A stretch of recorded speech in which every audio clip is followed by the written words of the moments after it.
You're making that guitar sing, Dan.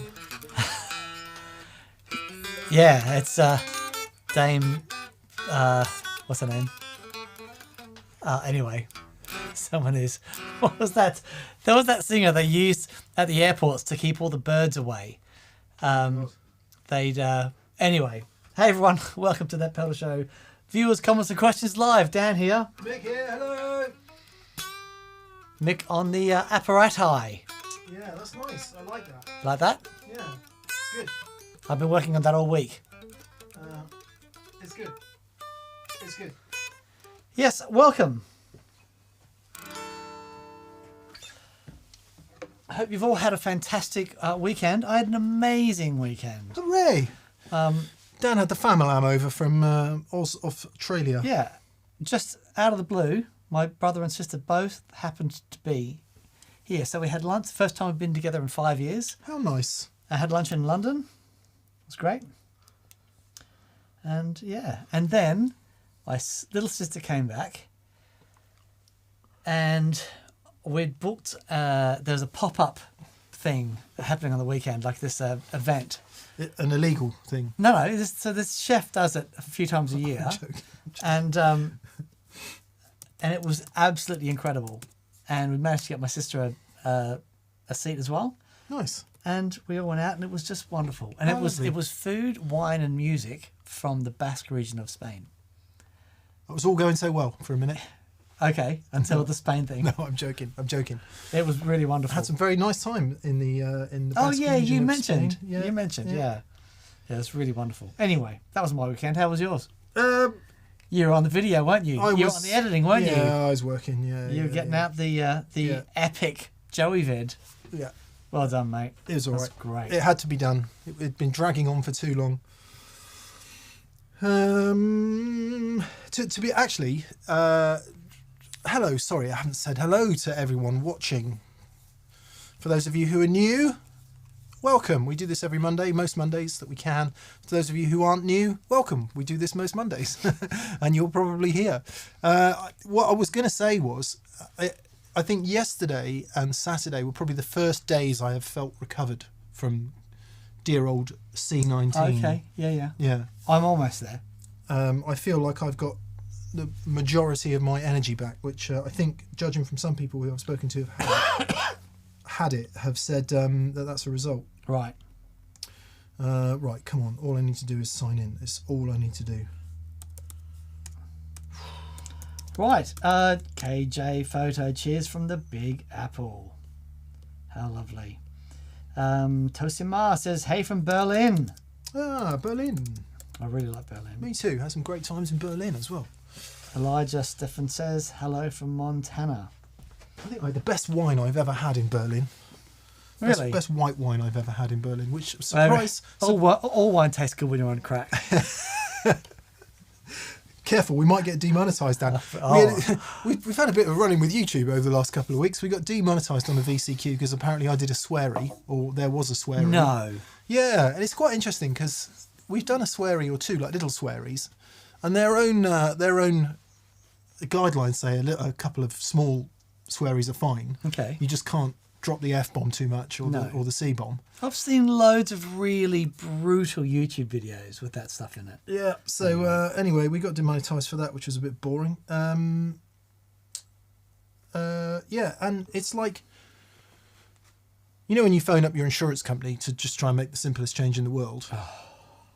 Or you phone up BT to try and change something. Because obviously lots of these large corporations are trying to get people off the phones and just go and do it online. Yep. If you do your car insurance online, it's really easy. Or mine is anyway.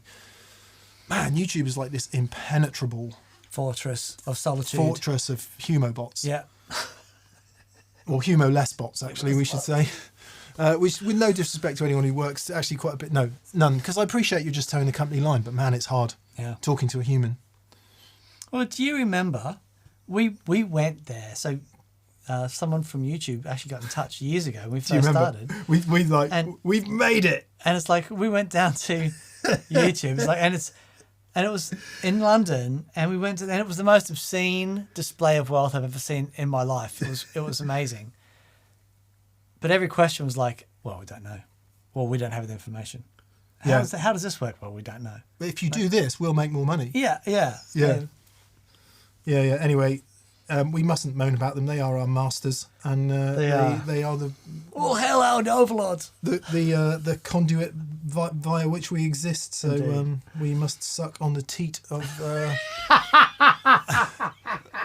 of Google's benevolent patronage. Indeed. Gordon Rankin, great to be here. Hope everyone is well. Super full day here in Cincinnati. G'day, mate. Hello, Gordon. Yes, hope you're well. Gordon's been Gordon's part of my brain trust, and whenever I have any really full-on questions, I get hold of Gordon, and he's been so helpful to me this week. So I really appreciate you, buddy. Thank you. Nice. Raphael Jungers or Youngers. Hello from Belgium. Youngers. Ian Glencross. Good morning from Brisbane, or g'day from Brisbane. Brizzy. Bris Vegas. My own. What do you call it? Hometown? Yeah, what's it? Hunting ground or stamping ground or stomping ground? Stomping ground. There you go. Yeah. Adam D, hello from Albuquerque. Albuquerque. Hopefully, this is right. Housekeeping. Number 1. Check this out. I want to see this. Check those out. Check them out. Come on. Hide your eyes, Tom. For many reasons. Oh, jeez, that's higher than I thought it was. That's really cool. I didn't have my pair on. That pedal show socks, just in case you were under any illusion that there is no marketing opportunity to which we would not stoop.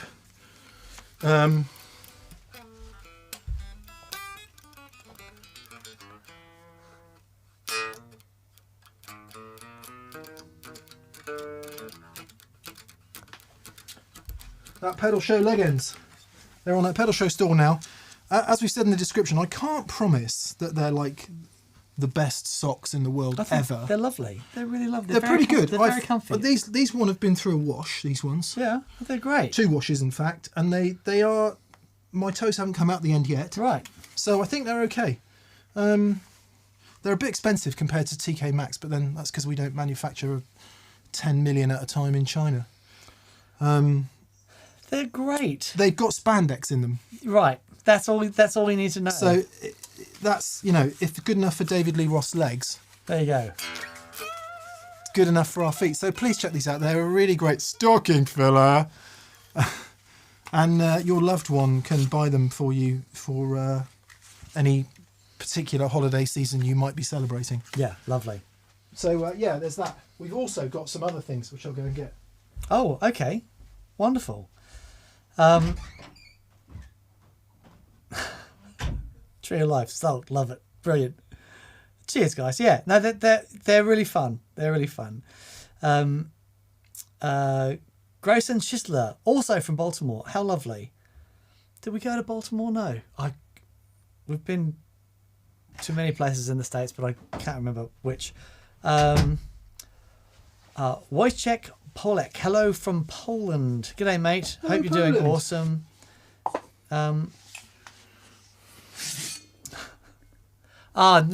These are just cool. So cool. Look at those. So we've got the water bottle, as it were. For a battle of wadder. Indeed. If you're Which are really great, but they're California. They're proper quality ones that keep Yeah, it. super good quality. Yeah, ones. really Chilies. nice. Really nice. And a cup for drinking out of That's really nice. whilst travelling.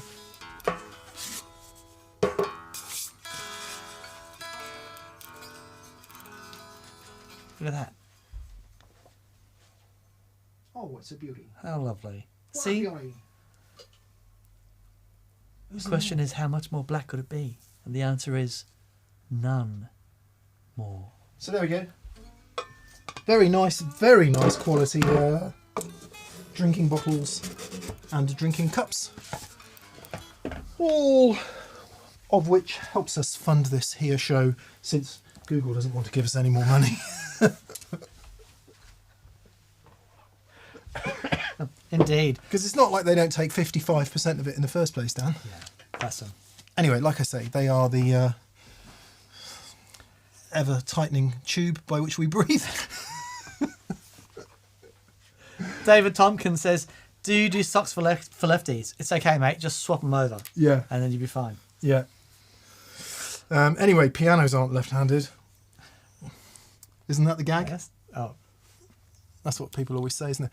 We've got Paul Reed-Smith coming in on Thursday, which we're both really looking forward to. He's slightly surprisingly decided to come and pay us a visit, which is like, whoa, how cool is that? That's amazing. That's and amazing. Southpaw 335, who is a regular TPS viewer and a 335 fan and left-handed, wants to know why Paul Reed-Smith hates left-handed people so much. So we must ask him that question. Oh, okay. Okay. So we'll ask Paul that in the... If there's anything else that you desperately want us to ask Paul, throw it in the comments. Yeah, and as long as it won't risk any sort of abject violence from him to us, we'll ask him. He's got reach. Yeah. Does Mr. Smith? I think so. Right. Shall we? Shall we? There were. I think. Let's start in the beginning, and if this comes up in the top chat, we will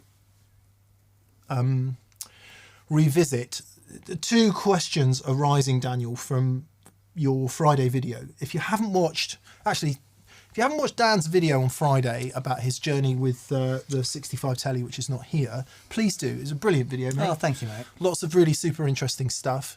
Also, we sort of speed uploaded 2 stealth videos yesterday, the long edit of the Landreths and also the studio session we did with them here where they play 4 tracks. Please watch that. Google seemed to hate us, and on the views have been so pathetically low. I think we just haven't hit the algorithm because we uploaded at the wrong time. I'm not down on Google this week very much. Yeah. Oh, man. And you know what, though? I've been looking at everyone's views a lot at the moment. Oh, they low? Everyone's views are low. Oh, like videos out there should be getting millions of views, they're just not. It might be that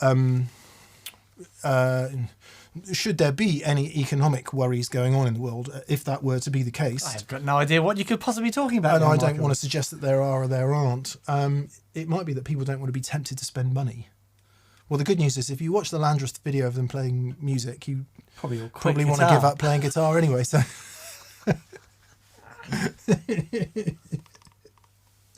anyway, the number one question that came out of your video, Dan. Yes. Did he pot the neck pickup? No, he did not pot the neck pickup. Great.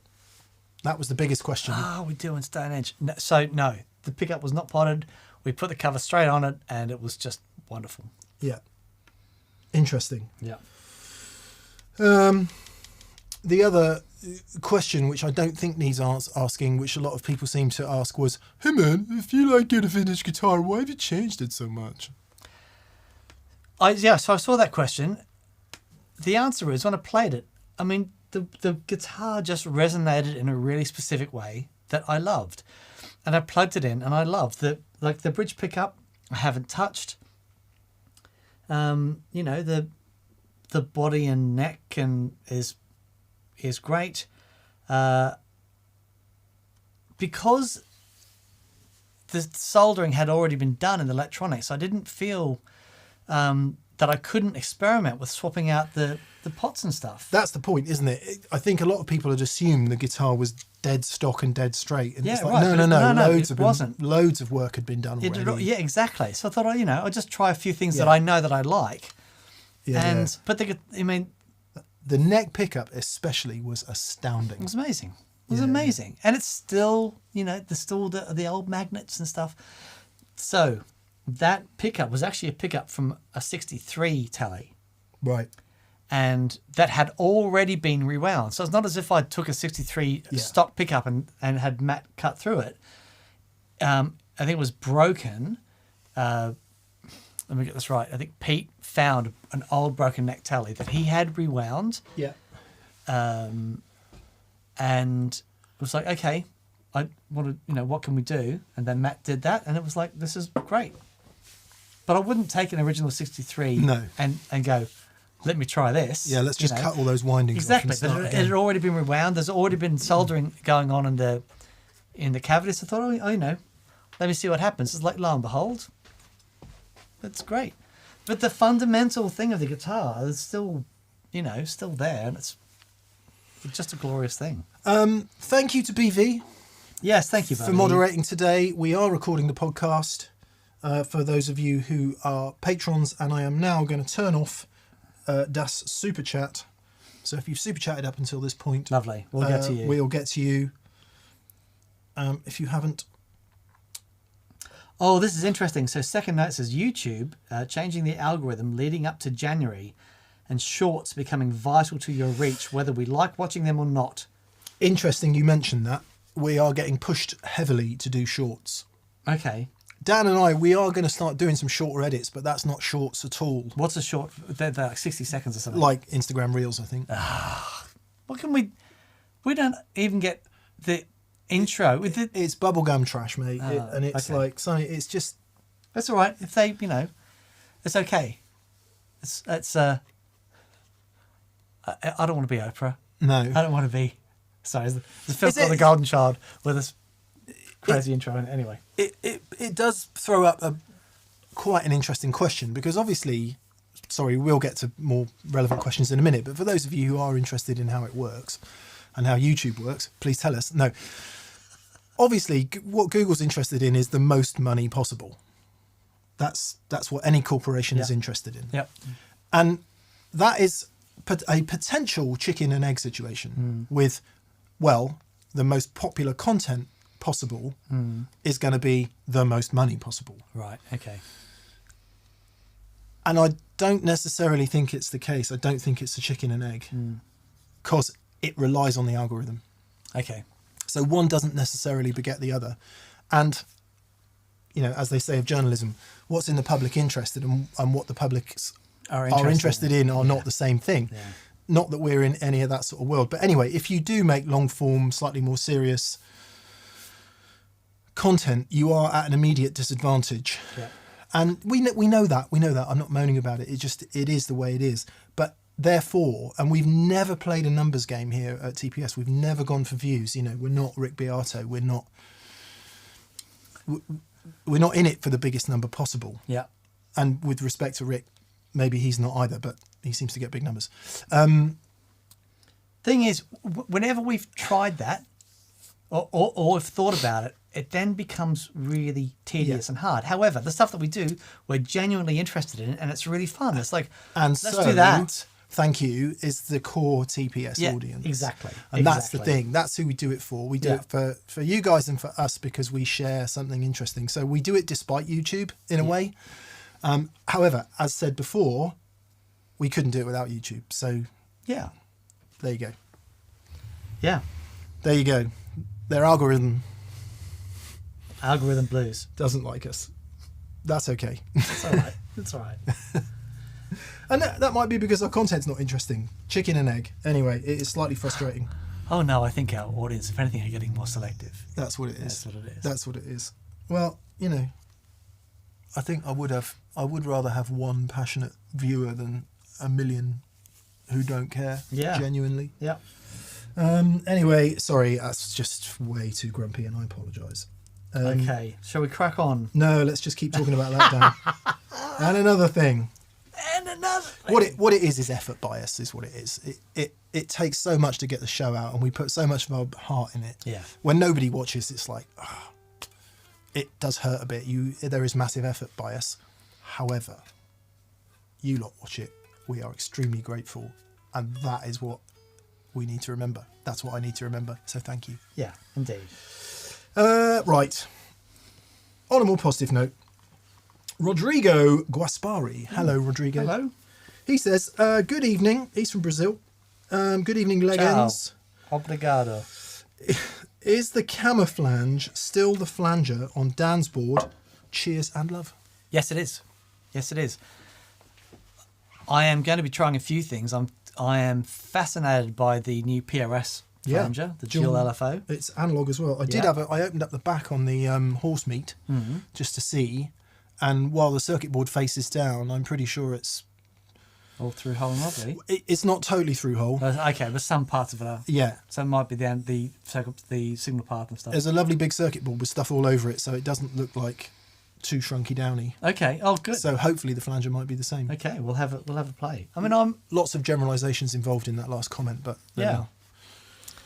I'm always on a flanger journey, but I love the Thorpe flanger. I love it in and just having the flanger on one side, because the Thorpe, that the Mist control is everything, but the Thorpe has got that special top end that I look for in the flanger. It's just such a beautiful thing. Because it's not filtered out. No, it's just great.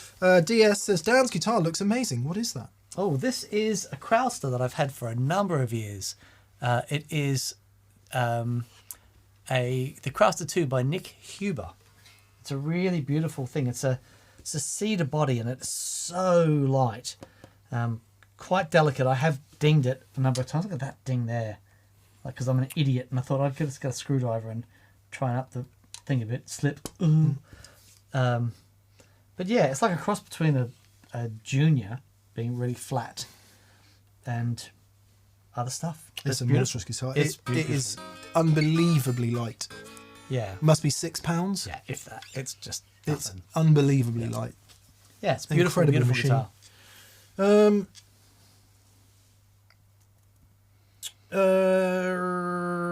There was a question there. Shark Air wants to know, have you ever put your tuner last in line? Yeah, I do it quite frequently on little boards. For a couple of reasons. But yes.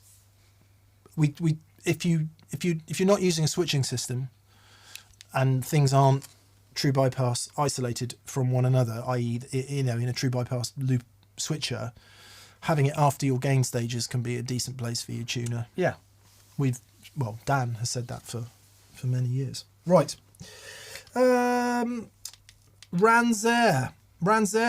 He says, howdy, tonalities. Thank you for all the bros content. I never get enough. I dream of someday being in the right place to catch them live. And he says, Dan, scintillating show on Telly Friday. How did you originally know it was the one when you had so much done to it? Oh, okay. So there's a thing, and Matt talks about it the first 3 seconds.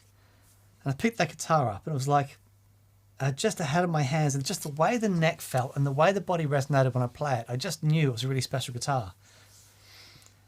Yeah, there's been stuff done to it, like the frets that I had. It was refretted because the way that the last set of frets were finished, they were really curved off the edge, and the high E string kept flipping off. If it wasn't for that, I probably would have left those frets on it. But it got to a point, it's like I had Johnny recut the nut to bring it in a bit narrower, so I could, so I didn't have that problem. But then it felt weird. It's like, no, I need to get the frets done. But the frets were the same size, so that wasn't an issue. And the red's been refretted 4 times, and I've got no problem with getting frets done to the guitar. Always better after a refret. Yep. Always. And Matt did a wonderful job. Nothing that I've done has fundamentally changed the resonance of the guitar. The saddles has given it a bit more sustain, but I really like the sound of those things anyway. I think I did mention that I was really conscious that I wasn't chasing red's tone through that guitar. I'm trying to let that guitar just be what it is. But nevertheless, you still stepped towards red. A little bit. Yeah, of course. Yeah. But the nature that's of that, okay. That's what you like. But the nature of that guitar is it's warmer. Yeah, it doesn't have the output of red, and it's like it's not as strident. No, it's in not. The mids especially. Yeah, and there's a classic Telly clarity that guitar has got, which I love. And it's one of those guitars that I don't think no matter what I did to that guitar, it would always have that. Yeah. There was quite a lot of sort of exasperation / confusion coming through in a lot of the comments over the weekend, where people from that school of thought that says nothing on a guitar makes any difference except the pickups and the electronics.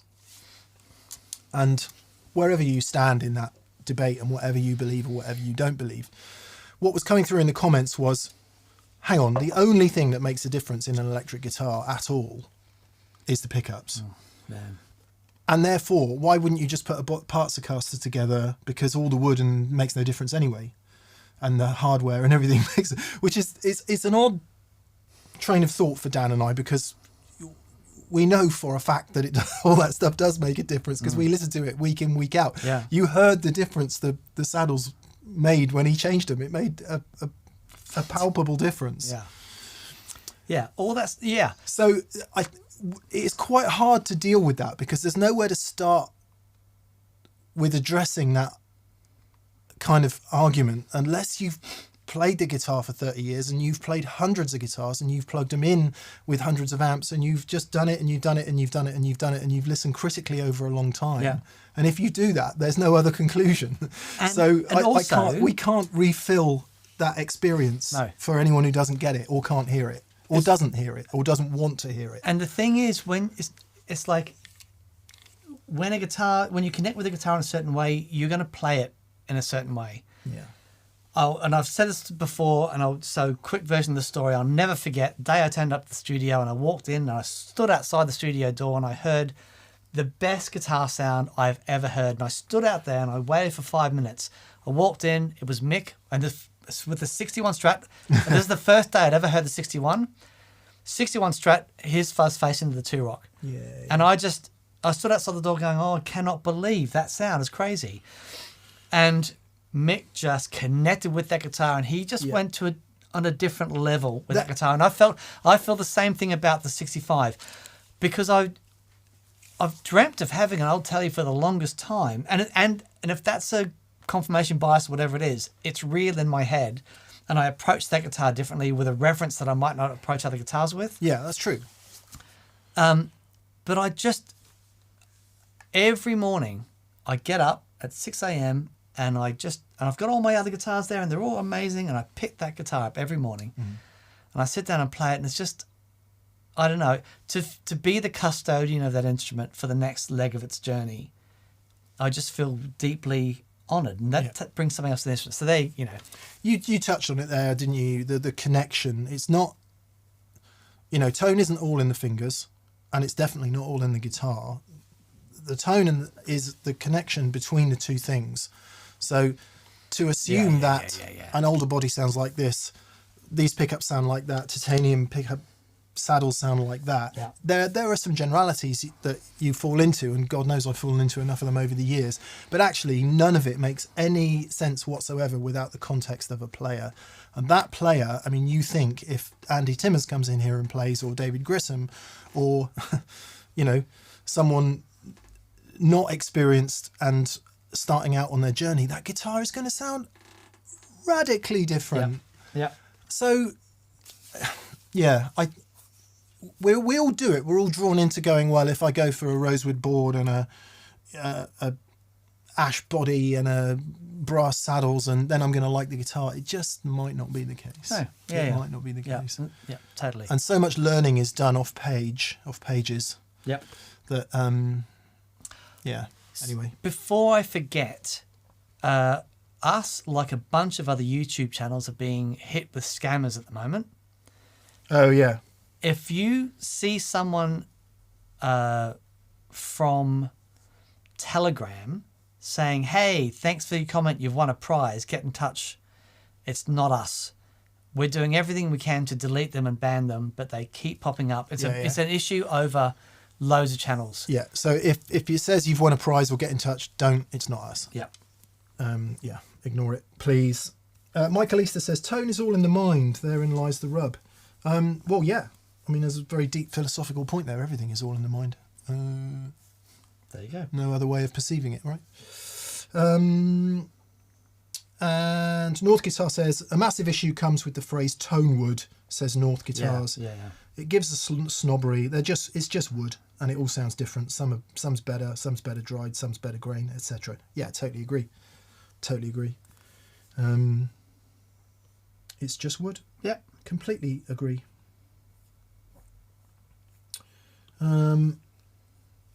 Lawrence Koch, or Koch, or Koch, or Koch. Hello, Lawrence. He says, hello, I have a wet dry rig Dry feeds of volume. With dry feeds, volume, then split to dry amp and to wet effects and wet amp. All right, one volume pedal. Right. As I adjust the volume pedal, it changes the amount of signal to the wet effects at the lower end of the range. There's not much effects in the mix. Is there a better solution? Yes. You know what this is. Can you explain it to me? I didn't get it. Basically, he's got a volume pedal Yeah. that's driving everything. And with the volume pedal down, there's not much wet. Because you're not hitting the wet effects hard enough. So Oh, okay. if you could, another way of understanding this is if you've got your reverb pedal, for example, and you've got an overdrive pedal before it, you've got a nice amount of reverb, blah, blah, blah. You step on your overdrive pedal, it puts way more signal through the reverb pedal, and therefore you get loads more reverb. Yeah, absolutely. So the solution for that, Daniel, is Stereo volume pedal. It's what do you think it is? well, It's tricky because if you're putting less signal into the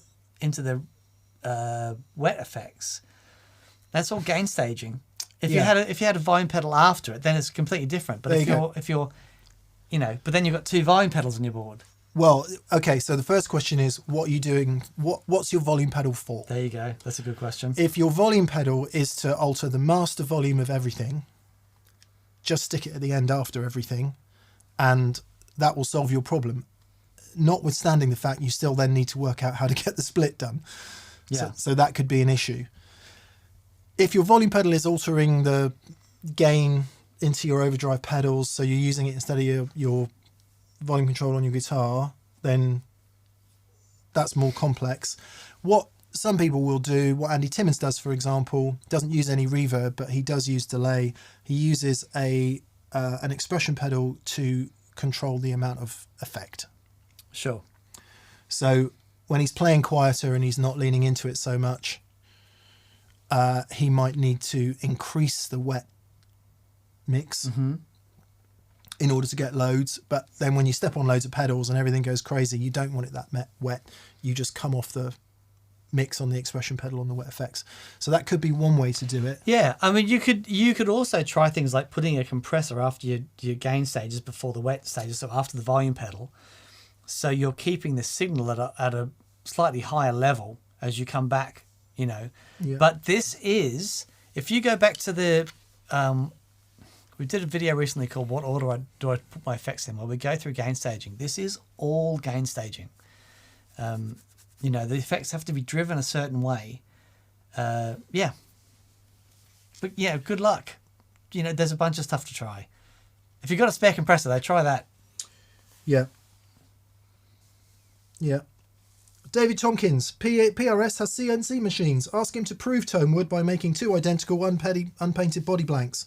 All else the same. Blind test and audio record it. He could put the argument to bed once and for all.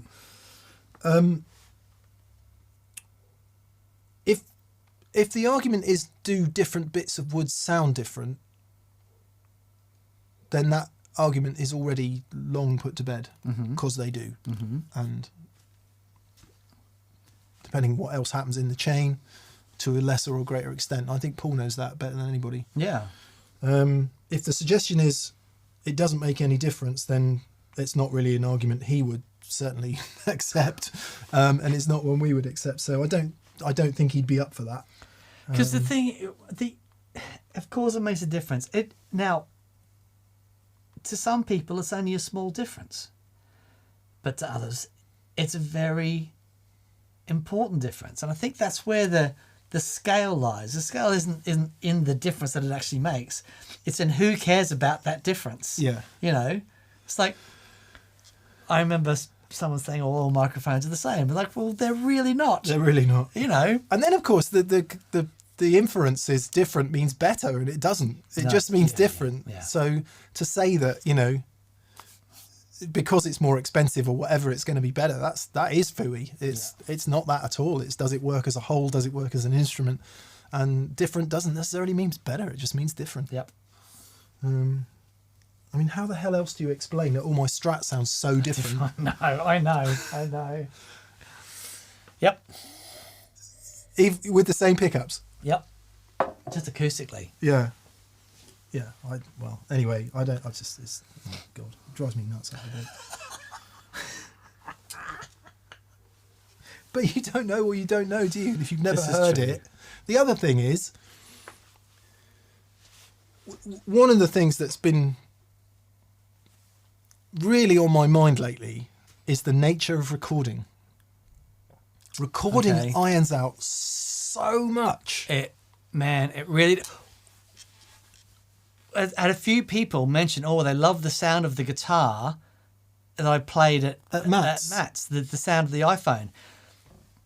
That sounded absolutely nothing like the guitar in the room. Like it was, I heard it and go, isn't that how compressed and loud and stuff? It sounds like. It sounded nothing like that. Yeah. It was on there. I thought, I'll leave it there so you can hear it. Yeah. And you can hear the top end, but it was not representative at all of the actual sound of the guitar. Then you might argue, well, if recording irons out all the differences, do the differences matter? And then we come back to that. Well, yeah, they matter because they matter to the person doing the playing and how inspired they feel to play, if you care about that. Gordon Rankin says, a friend of my wife runs the CNC at PRS. He was at Guitar Center and they had 3 of the same PRS guitars, and I was asked to play one. They all sounded different. Yeah, when I chose I was lucky enough. In honour of Paul coming, and not just because Paul's coming, I've been thinking more and more about my DGT just recently. Right. Because for 2 reasons. One is such a great guitar. It was after hearing Sean Tubbs's Bridge Humbucker. Right. But also, I've tried floating the bridge on the Strat, and it's all right, but it's hard work. Okay. Does sound great though. This is the best floating trem I've ever played. Right. In terms of in terms of it staying in tune, but also it has pretty reasonable string on string. Okay.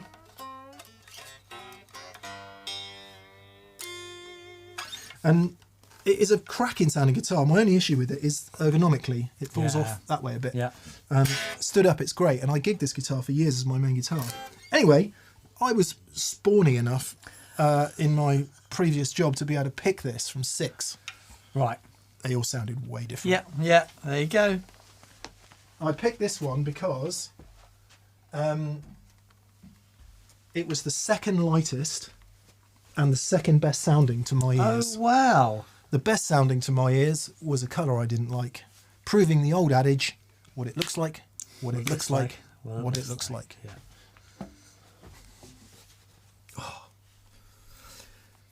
Oh. Lawrence, I hope that answered your question. You're reducing the input into the wet effects, therefore you're not getting as much wet because it's not driving the wet bit quite so hard. So you need to find another way to do that. The other issue might be, depending on what kind of volume pedal it is. Paddy, TPS bass player, was in here last Thursday. He's playing an upright bass with a volume pedal doing some job that it just completely went totally. And what did we discover about that? Crazy high impedance output, right? From the double bass pickup. Yeah.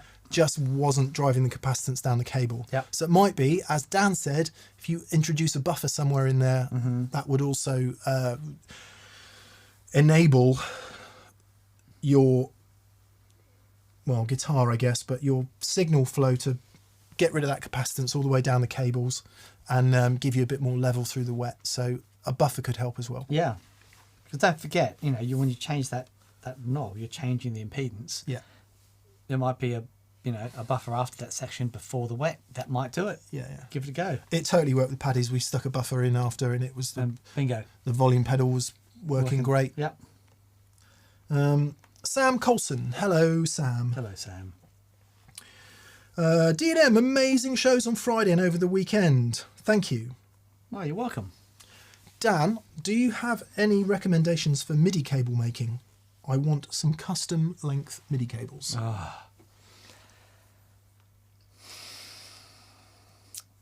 Yes. Don't buy a cheap connector. I've done a video about making cables.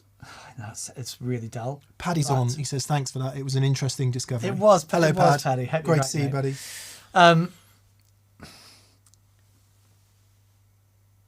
the way things are soldered now with Roche laws and that sort of stuff, we have to use a higher temperature, which means the melting point of the solder is higher, lead-free solder. A cheaper DIN connector, because those little metal tabs, they're all close together. If you spend too long on those DIN connectors, they just melt through. The metal and the plastic just melts. So a better quality connector is more forgiving when it comes to melting those things on. Now, it's also worth remembering that unless you're doing something fancy, there's only 3 connectors in a MIDI cable that are doing anything. Is that right? That's correct. So, it's basically, if you're on a DIN connector, the outside 2 don't do anything. It's a center 3. Is that right? Yep. I never knew. But yeah, use a DIN connector. Use a good quality cable if if you're doing it yourself. If you haven't done it before and you haven't soldered before, doing a MIDI connector is one of the hardest things that you'll do because it is so small and so fiddly. Find someone who can do it, who's good at soldering, and it's worth the money. Because the last thing you want is any intermittent shenanigans going on with a MIDI connector. But if you have soldered before, buy some decent DIN connectors. There you go. Otherwise, I'm sure there must be companies that do custom MIDI lengths. There's loads. Of all the money I've ever spent on gear in my life, really, really good cables has never been a regret. No. Because they last forever if they're really good. Yeah. I had a bag of cables stolen at a gig, and I still think about that bag. Had a couple of Silver Flex cables in it that I really liked. David Tompkins follows up and says, I instinctively believe in tone wood. Wood sounding different, but I have never come across any convincing science to prove it. Yeah, well, I don't know. Do you need the science to tell you something you know and can hear? Maybe. I don't. Science is good. Can be. Yeah. Did smallpox exist before they discovered it? Yes. Right. There you go. And they found a cure for it.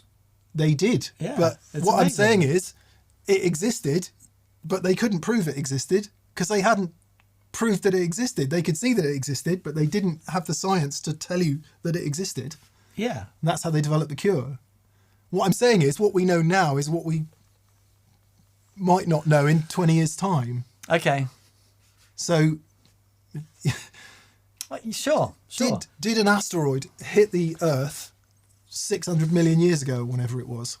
And kill out dinosaurs? Yeah. Or 2, yeah. Was it 600 million years? Was it 13 billion years? No, 13 billion that years was the start Big of Bang. the Big Bang. We've been around for 5.5 billion. Yeah. And anyway, but yeah, some point ago, like 600 million years ago. Yeah. Well, 4 weeks ago, they decided there's 2, not 1. That's right, yeah. Right. Is there a black hole? Many. Yeah. Have we Many found black one holes. yet? Yeah. Apparently not. They've got an image. No, they decided it wasn't it after all. No. You must have read that. Somebody tell me that I'm wrong or right on that. No. I'm sure that I read on the BBC it's not a black hole after all. Anyway, let's say that it is a black hole. How long did it take them to decide that it was a black hole? But they mathematically knew that it existed for a long time. But they couldn't find it. Okay. There probably is science, isn't there? To say that some sort of density and... First image ever of a black hole.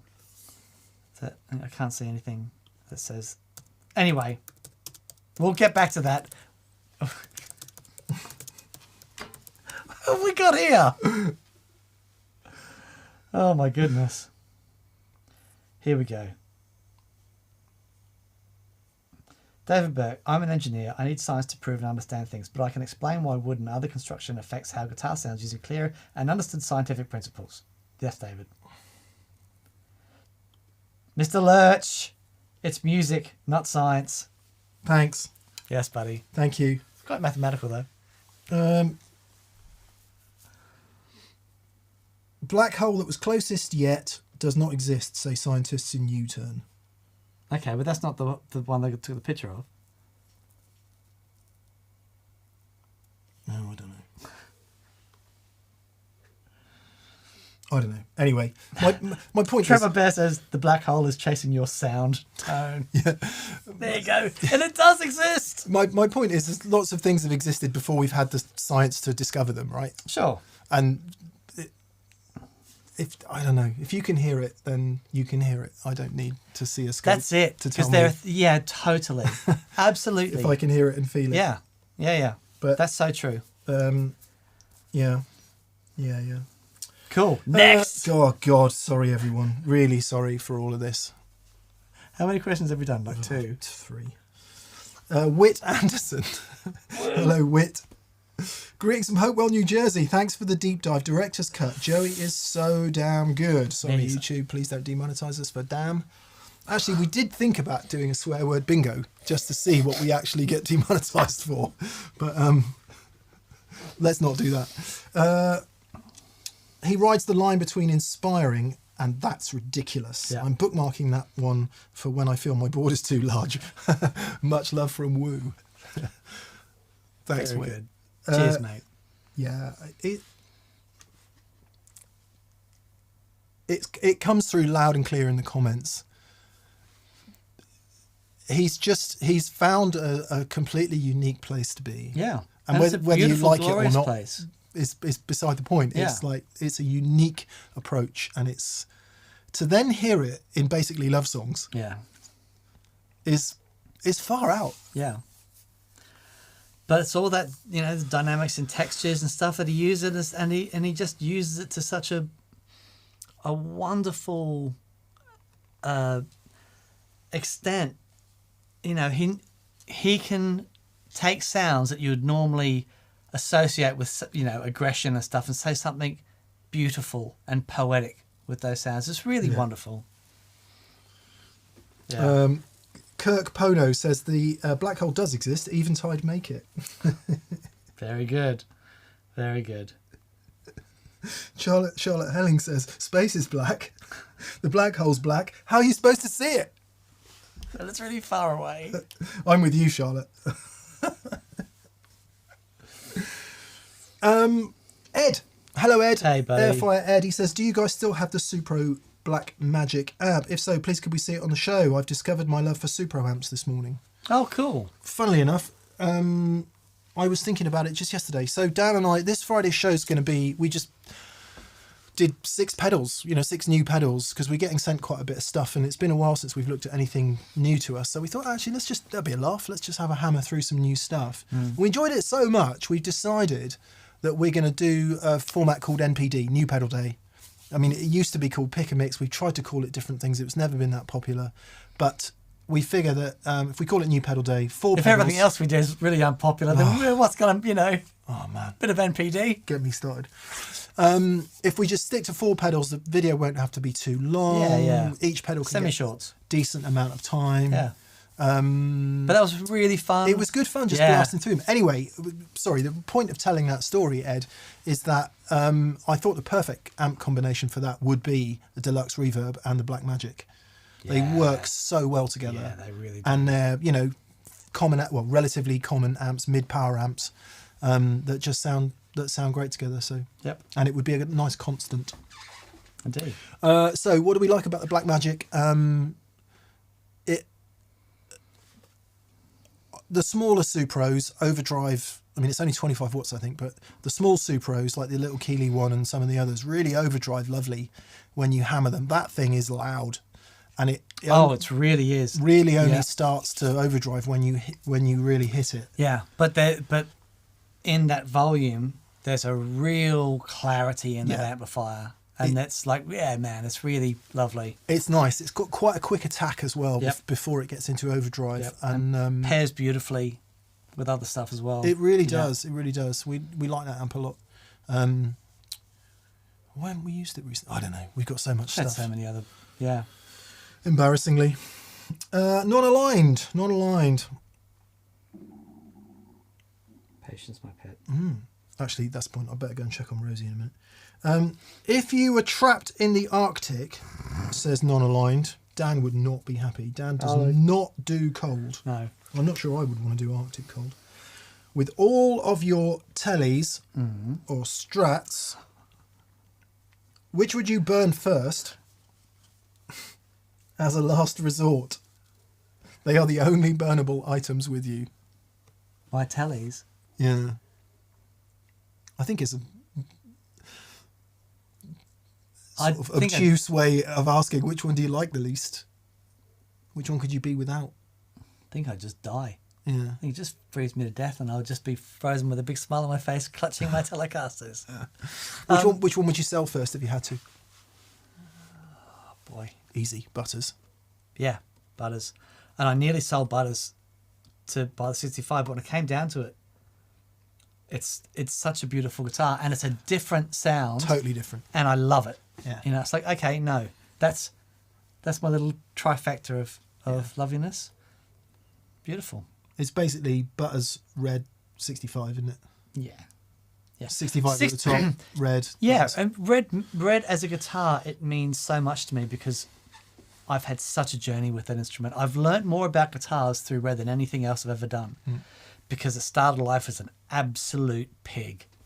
It was just plugged in, it always sounded great, but boy, playing that guitar was hard work. I was so disappointed when I got it. And then it just, through so much time and so many gigs, and it just blossomed into this thing. It's a good kind of coda to the discussion we were having earlier about,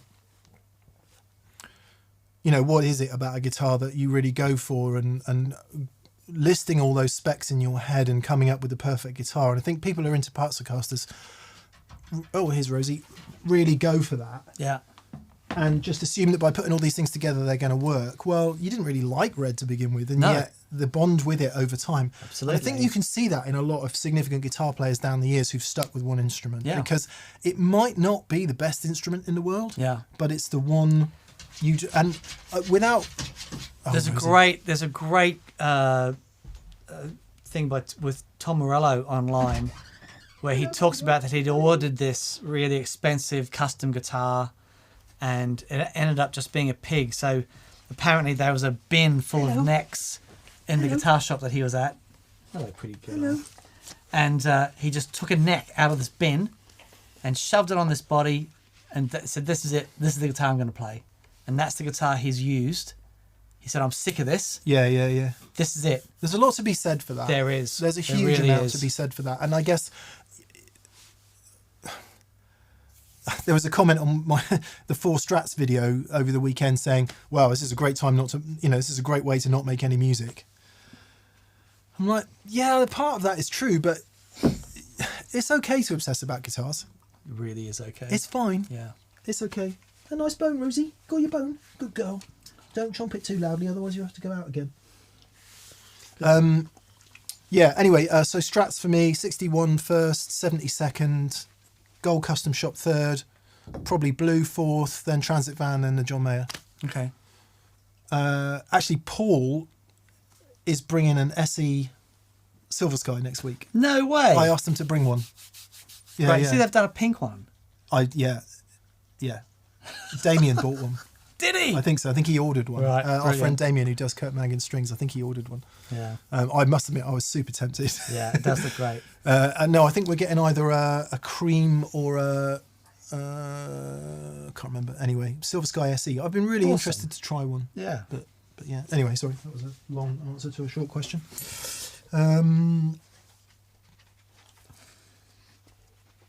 Get Tom Morello on, says Matt Cambridge. Okay. Yeah, I'll just give him a call. I met Tom Morello once.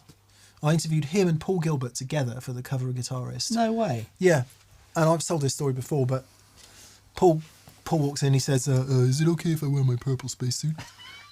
I'm like, what could be more okay? That's unreal. Yeah, that was a good day. That's when he did the first Night Watchman record, Right. which I happen to love. Right.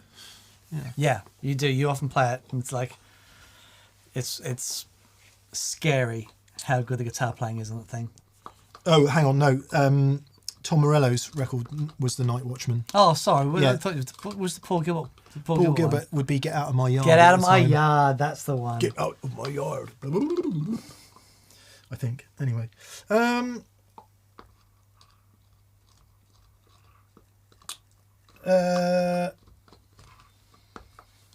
Yeah, I think everyone's getting a bit annoyed with the Tonewood argument in the... Yeah, let's not talk about Tonewood anymore, people. No, just find a guitar you like and play it. Yeah, there you go. Don't tell anyone. The gear doesn't matter. It's just what you play. Don't tell anyone. Don't tell anyone. Otherwise, we'll all give up. James Blessed. Salutations, gents. Right, Rosie's going to have to go out because with the compressor, that's going to be really loud. Super Okay. loud through the mics. I hope you're well. I'm curious to know what guitars or gear you have your eye on. You both have amazing collections, but there's always something more, right? Says James Blessed. What are you looking to acquire, Daniel?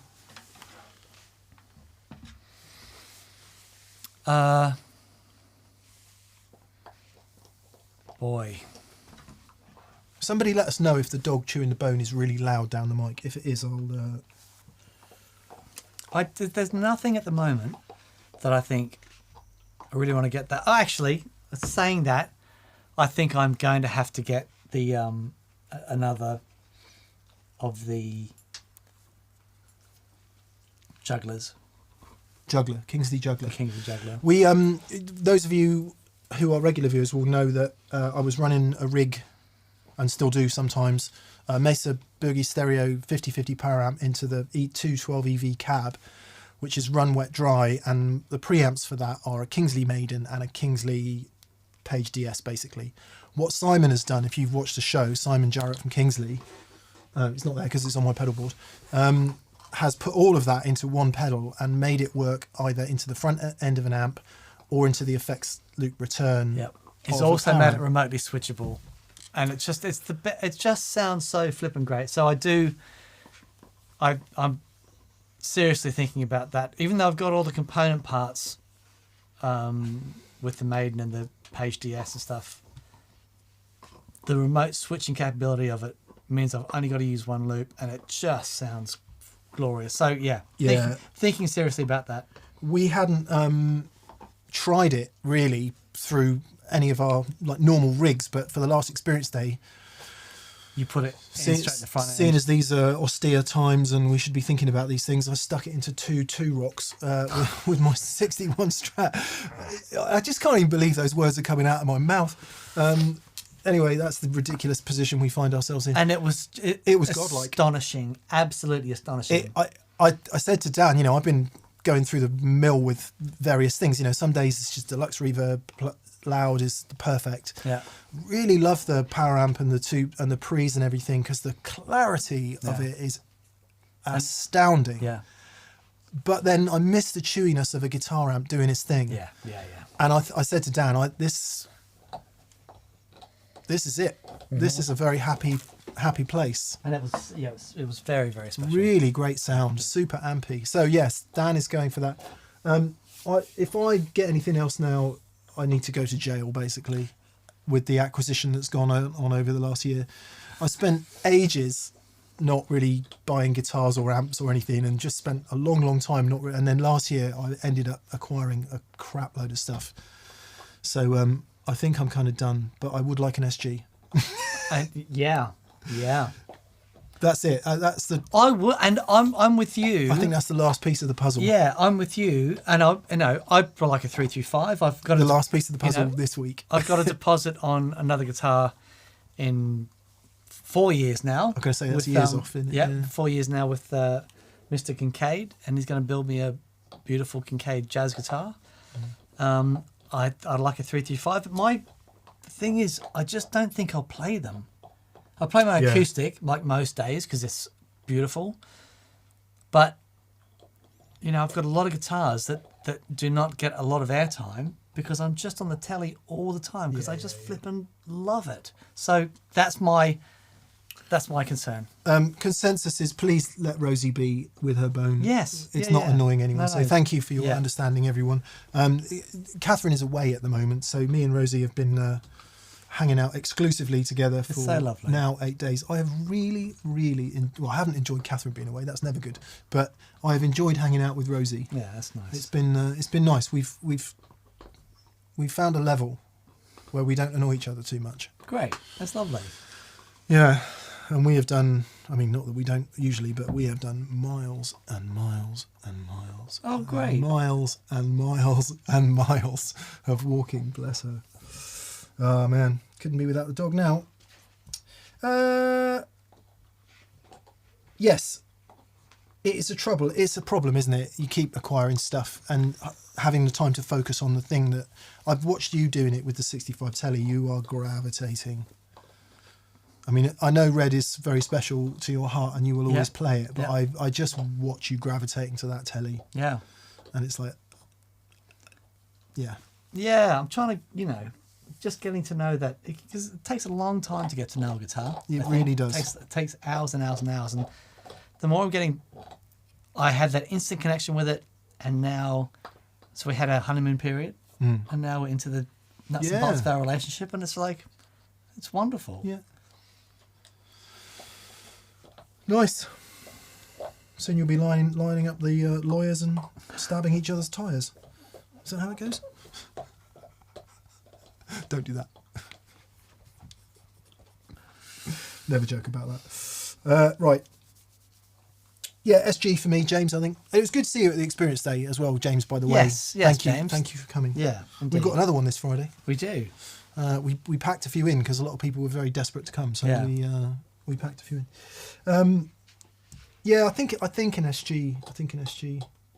Don't know. Although I am, like I said, I am going to spend some more time with the DGT again. Yeah, that's a great sounding guitar. And it was largely after hearing Sean Tubbs's Bridge Humbucker. It's like, God, I really like that. I don't want to put one in the Strat for all kinds of reasons. Yeah, but a floating trem with a humbucker. Yeah, and just. But I'm thinking about in that guitar. I need to check the wiring because I don't think it's 50s wired, and it's got a treble bleed. So I might pull all that out and make it 50s wired. Okay. And do that because it does stay a bit too bright for me when you turn it down. Well, as soon as Paul gets here, I can hand ask him a him. soldering iron, hand him a screwdriver, and says, "Mate, just get in there." He'll be like, "I'm not doing that. That's how David wants it." And actually, funnily enough, yet more tangents. I was listening to Grissom in my car the other day, and when you listen to Grissom's tone, the treble bleed makes all the sense in the world. Oh wow! Because he's got so much bottom end, and his McCarty or whatever it is, or his signature model into a cranked Marshall or a Bad Cat or whatever it is. You need it to lighten up when you turn it down. But for me, that's not kind of a sound I would use. Not that I'm comparing myself to David Grissom. Anyway, blimey. Grant Sincock. Grant Sincock. G'day, shoe recipients, says Grant. And of course, anyone who says g'day is from Australia, which he is. He says 30-watt combo out. 100-watt combo in. 200-watt combo. 200-watt heads in. Come on! It's biblical. My drive pedals sound like they've woken up. Yeah. Even treble boosters sound okay. Yeah. Is this due to Headroom or have I gone to heaven? Both. Headroom is the way to heaven. I had a fascinating chat with Paul Stacey today on the way here in the car. Oh, nice. And he went Rosie? and saw... She's just... No. Oh, there she is. She can pull the the cable out of the back of the streamer. Right. So I'm going to fix that with some tape right now. So Paul was saying he went and saw Black Crowes play recently, and he said they had, big amps turned up on stage, and he was side of stage, and he was like, "Oh, I remember this. I remember the width of the sound of those guitars." And so what's great about those sorts of tones, the vocals, because the very little guitars are in the PA, he said the vocals are so clear to the PA and they tend to sit so much better when the PA doesn't have guitars in them. And also he said guitars should never go through tweeters in the PA. It's just wrong. And it's like, the other thing is when the guitars are like that, but played dynamically, not just like all the time, but played dynamically, and everyone on stage lifts to that, to what's going on. And it said it's so much fun. It's anathema to a lot of people. Yeah. Doing that. Yeah. Makes no sense. But there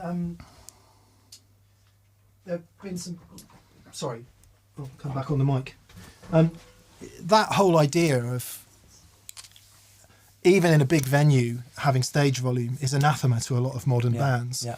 But there's no other way a band like that would work. There have been a lot of really nice comments about the Landreth's video on Friday, Sunday, the band video. Lots of people, pretty girl. lots of people saying it sounded great. And You actually, did a fantastic job on that. what I'm going to say is it's actually easy when they play with that level of sympathy for one another. Yeah. And they're playing as a band and they're playing together and they're self-mixing. All you got to do is capture it. Rosie's getting ready to go to sleep, I think. Rosie, you getting ready to go to sleep? Yeah, I know, you're probably a bit bored as well, aren't you? But we went for an hour walk before VCQ. Just Tambo says, is this heaven? No, it's Headroom. T-shirt. Yeah, nice. Very good. Yeah, it's interesting, Headroom, because a lot of people just associate Headroom with volume. And they're not necessarily the same thing. No. Obviously, It's the way the dynamics. you and there's plenty of times where you don't want all that headroom. Oh, Joey's on, apparently. Joey! Where is he? I can't Hello, see mate. him. Someone said, hi, Joey. There he is. G'day, mate. Even Joey was happy with the mix. If you're ever in the position of having to record an artist, Yes, never good ask them girl. what they think, because Good they girl. usually Good always girl. hate it. Yeah, good girl. Joey liked it. Play the Rosie Blues. Yeah, good girl. Good girl. Come on. Guitar playing dog, Rosie Poopins. That was epic. That was epic. I know you only did the strumming, but I'm sure Dan would be a little bit concerned about his fingerboard there. That's good. No, she got that's that's all right. all good. It's ebony on this thing. Oh, Rosie. Good girl. What's the matter, you dopey dog? What you got in your ears? Yeah, sorry for the dog distraction. There's been a lot of dog ministration this week. She's so beautiful. She's so worth it. She is. She's ace. Right, next question. Up. Right, Rose. Come on. Here you go. Come on then, Rosie. You going to stay? Or are you off again? You off again? Or are you going to stay there? Up to you. Steady on. You shouldn't really be up here, should you, Rose? Okay. What did we get to? James Blessed James is the last Blessed one. So says- it's the one above that. Okay, the one above that. Grant Sincock says, "G'day, shoe recipients." Yes, I don't think we actually got round to doing Grant's question, did we? Oh no, we did. Is it due to Headroom or have I gone there we heaven? go. Yeah. Congratulations. Yeah, it's wonderful. Okay, so Mojo says, hello from Philadelphia. Looking for your opinion on Animals pedals. I'm considering the Diamond... Animals, I'm assuming you mean the album Animals from Pink Floyd. I'm considering the... Or maybe not. I'm considering the Diamond Hybrid Overdrive. The fishing is fun as fuzz and the surfing bear overdrive. Thank you for your time. Don't know Animals pedals. No. I've never heard of them. I'll have a quick look. Right, off you go, Rose. I had a look around today at I saw a couple of ads on Facebook, and it's like, man, it is so many more pedal people out Oh, I there see. doing pedal Rosie, things. Rosie, here. Oh, they look really cool. Shit. Rosie, come on, good girl. Don't go behind there. Good girl. That's where all the cables are. You like going behind there to look for cable ties, don't you, and things like that. Animals pedals. Yeah, They look cool. Uh, I'll have to have a look and a thing, but they look cool. If look, if it floats your boat, if you think they sound good, give them a go. I like the artwork. Nice.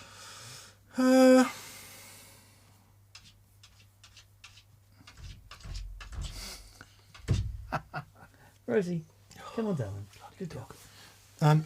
Dan, you go again. I'll take her out for a wee. All right, buddy.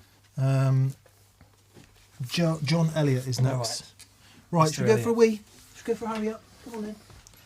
Okay. John says, hi guys, missed out on Cardinal Black gig and one with my band through illness. Made up for it with a D&M drive and a Volta Black Tweed Deluxe. Love you guys. Cheers, mate. I was busy for a recent Cardinal Black gig. Didn't get to go and see them. But the clips of them on live, they sound absolutely amazing. I think a lot of people are turning up for Chris's guitar playing and just being blown away by the songs and the quality of the band. The songs are unreal. I really hope to do something with them in here soon, because it's a wonderful example of how incredible dynamic guitar playing fits in a band scenario with great songs and a great singer. And the interplay of that, it's so important. And when you get it right, it's a really magical thing. But they're doing sold out gigs all over the UK at the moment. If you do get a chance to go and see them, go and see them. Yeah, unreal. Mike2203 fan says, hi D&M, have you tried the Monty's on-ray tele pickups that Anderton's offered as an upgrade on their FSR Purple Squire tele? Is it worth the upgrade? I have tried those pickups at Monty's and they sound great.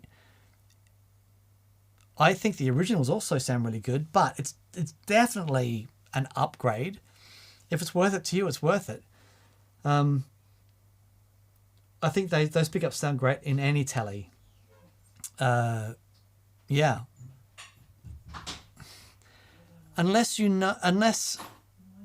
I know what you're looking for specifically, what you're hoping those pickups are going to give you, it's quite hard to comment on it.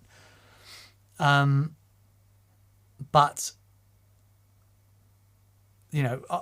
all the pickups I've tried from Matt at Monty's, it's really interesting, right?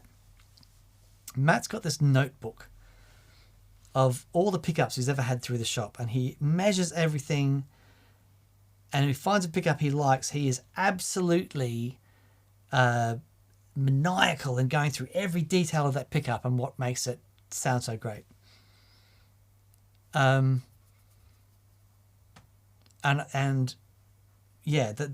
ones he did for Danish Pete, they sound flipping fantastic. But so it comes down to if it's worth it for you, if they're going to give it what you're looking for. That was Mike 2203, was it? That was. Hey Mike, hope you're doing well. Wastel 10. Hi guys. Should I consider hearing protection? I recently went for a walk with the family and all but me heard a high frequency noise from an animal protection device in the garden. Is there anything that sounds neutral in terms of hearing protection?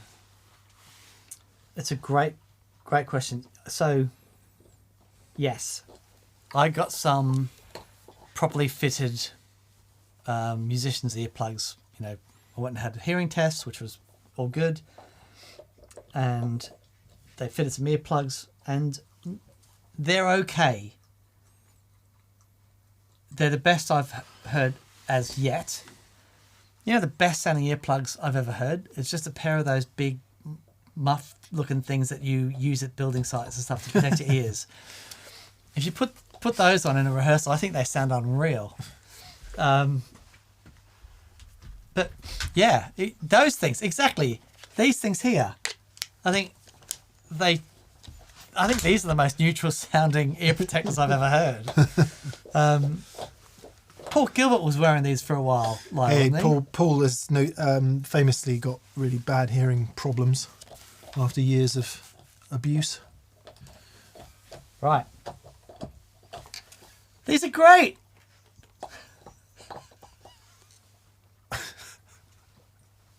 $7.30. Hang on. Bit of bone transference. That's unreal. We've sunk to a new low.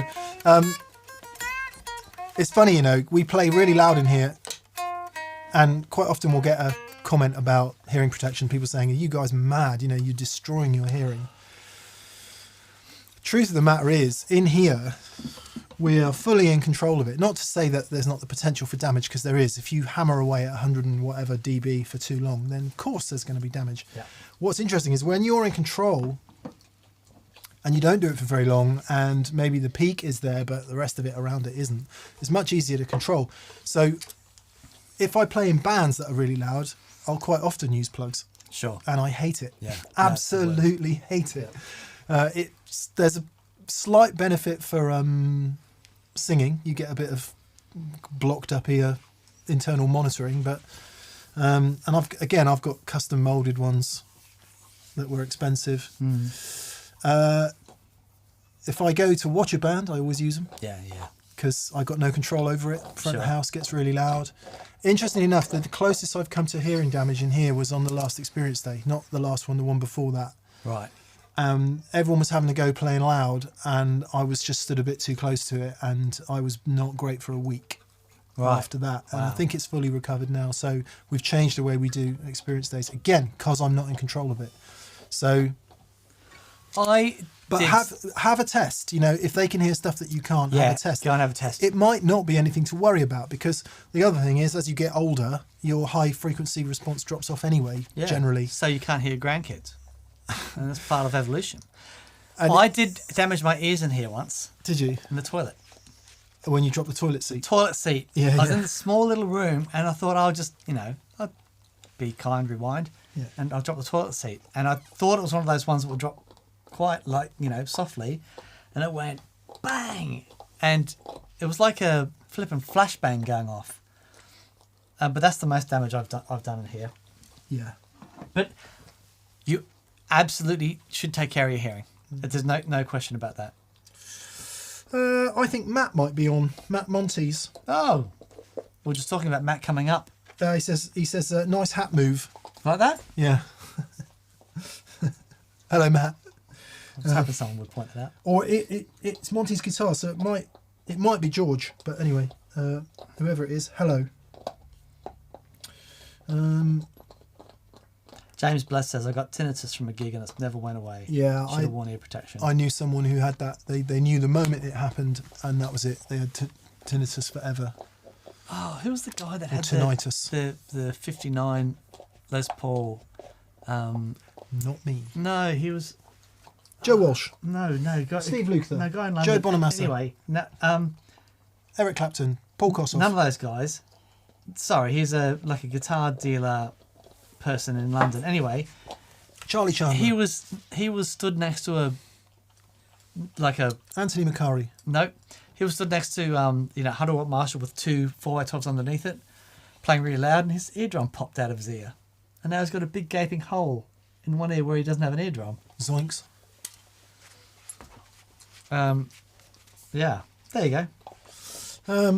Sergio Martinez. Thank you, Sergio, for your super chat. I can't see a question, but no doubt there may be one here. Juggernaut says the toilet seat is the toilet seat is its own special risk. Yeah, indeed. Sergio says, howdy from Texas, gents. BV, thank you for forwarding this. Howdy from Texas, gents. Have you gotten your hands on a Blackstar St. James amp? 50 watts, lightweight, supposedly great pedal platform and built-in attenuation. Is it too good to be true? I've seen it online and it does look really interesting. We don't have one here to try, but maybe worth a look. It's similar. It's called the Amp One, I believe. It's similar type of thing to the Blue Amp One. Yeah, they said they would send us one, so maybe we'll have a look.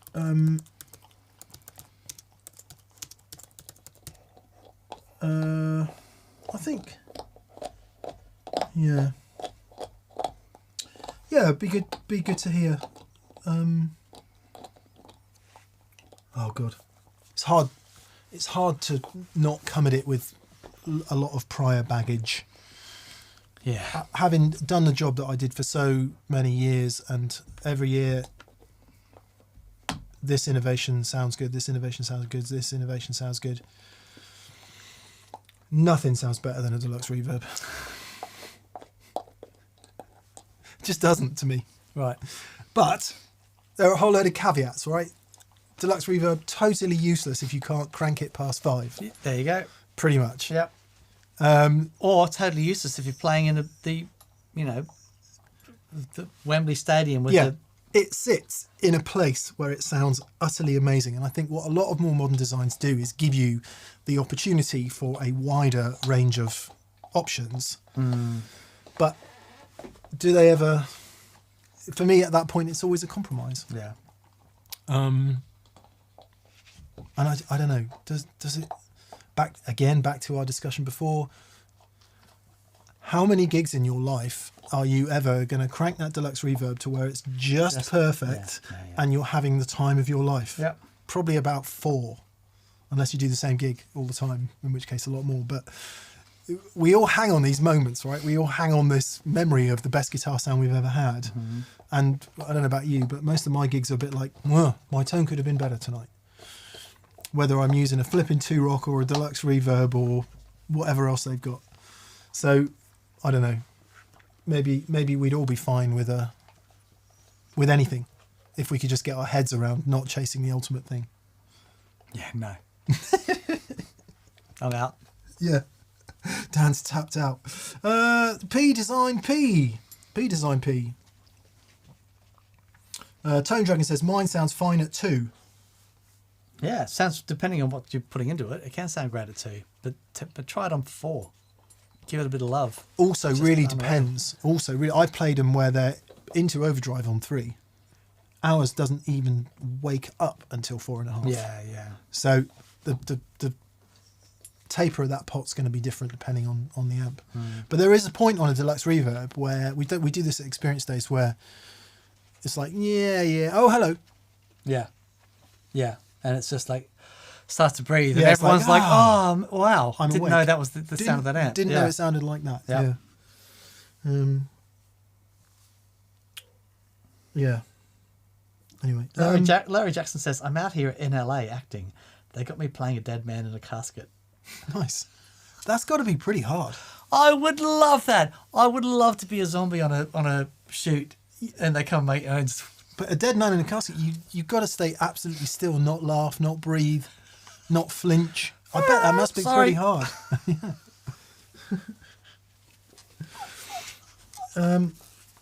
Take 17. Hello, baby girl. P Design P. I think she wants to sit on your lap, Dan. She wants to play guitar again. Yay! Well done, Rosie. Oh, sorry, baby. P Design P. Come on, Tyler. Come on. What? Nearly. Good God. How are you balancing amp level and pedal level? Turn the amp up, turn the pedal up. I find that some pedals sound better louder, but then my clean is too quiet. Oh, yeah. Interesting. Is the boost for cleans a good idea, or better turn the pedals down? My amp is clean. It is a great question. So one thing that Andy Timmons does, he actually has the output on his gain stages high. He's really slammed into the front of his boogie. Some amps love that, some less so. So it all depends on what you're going into. But if you're going to do that with your drive pedals, then yes, you absolutely need a clean, or a clean platform, or a clean pedal, something an EQ pedal or a compressor pedal, something that'll bring when you go to your clean sound, that'll have that level up as well. Yeah. But yeah, some amps, they'll interact differently with the pedals being hit hard in the front. Yeah, so the cleaner, louder and more headroom of your amp, the more that's going to be a problem. Because the uplift in volume from the pedal, the amp's going to take it. So one option is to try and find the spot. You say you like it clean. Try and find the spot where it is just right on the edge. And then what will happen is, even with the pedal loud, it will probably push it into a bit of overdrive, and that is a magic place. It really is. And you stem some of that huge volume leap. That's pretty much how I run my 2-rock. Is where the clean sound is just about to start breaking. So if you hammer it with a single coil, It's plenty clean for choppy rhythm parts. And actually, if you hit it with a small boost, it's still pretty clean. Yeah, yeah. If you really hit it, it might start to give up. But then when you slam it with a ton of overdrive volume, the amp is overdriving as well. And that is, that's just standard gain staging stuff. And it can take a minute just to find the place where it's best. If you can't do that, then yes, try a boost for your clean sound. The other benefit, I don't know what guitar you play, but one of the great benefits of using a boost for an additional clean sound is that if you're using a Strat, for example, and you've got a bunch of pedals, it will introduce a buffer into all of that, so it will still stay brighter when you turn it down. Yep. If you don't want to get into treble bleeds and all that. That's why Andy uses his Kelly modded blues driver for his clean tone. Yeah. And he has it up really loud going into his Lone Star, and all the clean sound he gets off the volume. It's all that interaction between those gain stages. As long as your amp sounds good with them really hammering it, it can be a magic way to do it. Yeah, it's a great way to do it. Yeah. In this Friday's show, we play a boost pedal from Crazy Tube Circuits called the Superconductor. Yes. And we were both really impressed with it. 4 different boost circuits, each with their own input and output impedances. Classic versions of Rangemaster, EP booster, a MOSFET booster, and something like an MXR microamp, I think the 4 are. And absolutely immense range of scope in the kind of boost you might want for your clean sound. So we would certainly recommend that. Other than that, any really good JFET boost I think works nicely. The Monty's Guitar More is excellent. 2 sides of really nice JFET boost, I think. Yeah. Loads of boost pedals out there, but that could definitely help. Eric Zenhausen. Greetings, Soul Brothers. Yeah. Nice.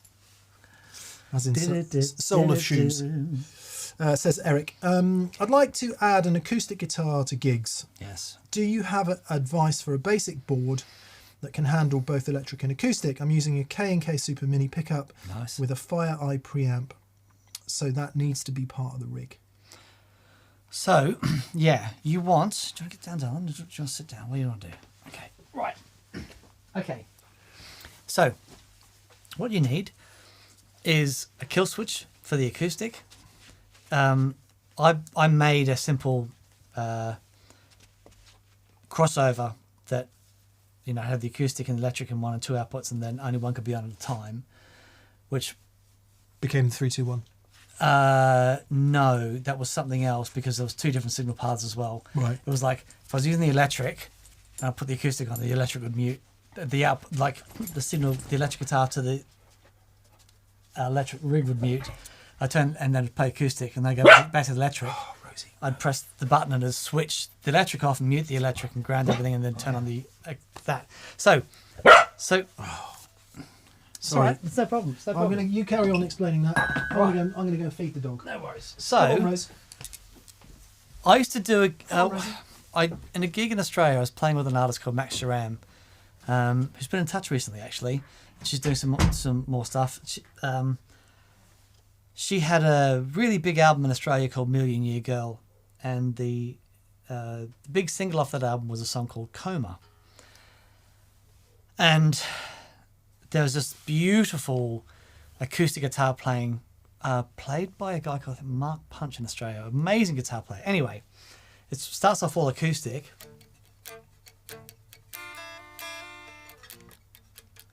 Anyway, and then Max was in the verse, and then I have to stop that and then go into this really heavy electric bit.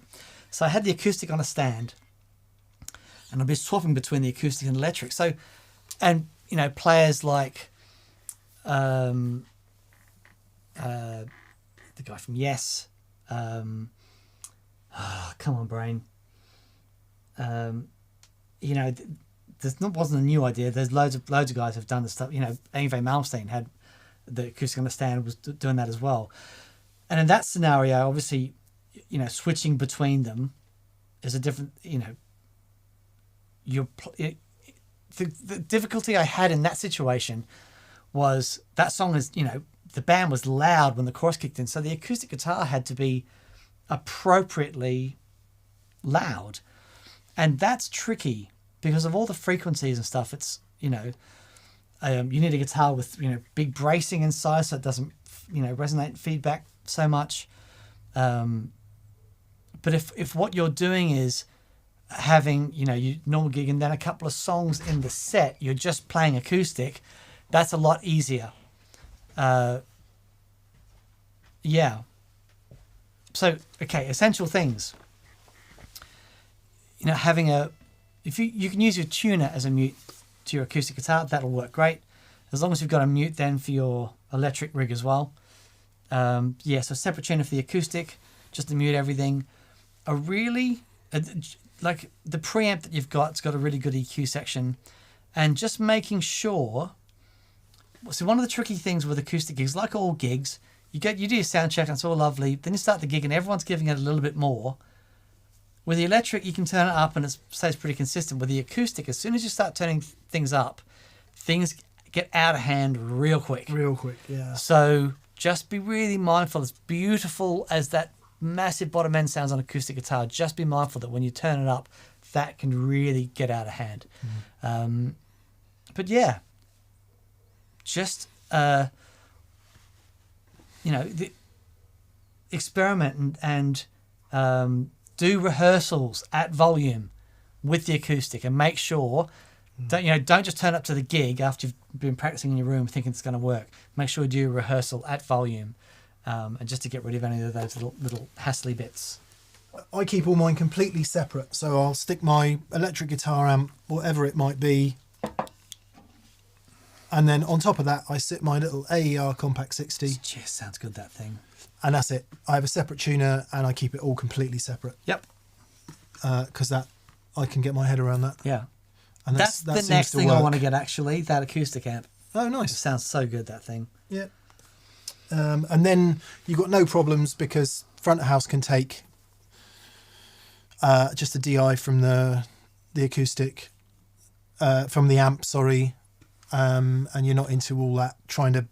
Because another problem is after your pedal board, what do you then go into? If you're trying to get acoustic and electric guitar out the same amp, never really works for me. Can work for some people, but yeah, it's a compromise. Yeah, it really so I is. keep it completely separate. Steve Howe was who I was trying to think of. Thanks, everyone. I tell Steve you what, Howe. I saw the Pixies, and Frank Black had his acoustic going into a cranked AC30 all night, and he sounded unreal. Yeah. But that was his whole guitar sound. That thing was unreal.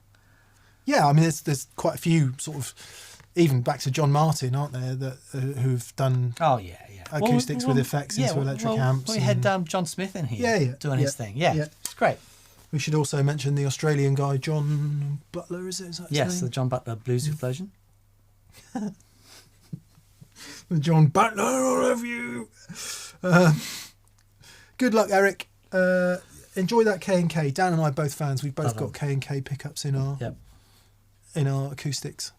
Here's Rosie again then, having had her dinner. She's back down to the bone. Yeah. Calm down, Rosie. Greetings from Waco, Texas, says Tony Davis. Oh, wow. Hello, Tony. He says, hope you're all doing fine. I have a question about volume. Hey? Pedals, amps, guitars all have level gain or volume. How do you manage to set the volume along the chain? Sorry, we're transfixed by a dog walking around with a massive bone. Okay, so it all comes back to gain staging. Understanding that the guitar is the first part of the gain staging. Actually, before even the guitar, this is your first part of the gain stage. We just did a video on it. Yep. So go and have it. So the video on, what's it called? What's the best pedal order is the wrong question. Yeah. Everything talks a lot about this whole subject. Exactly. Everything that you want is in that video. But in short, right, the way that you balance them up. While he thinks about it. Okay. Obviously, volume is the question that you're asking.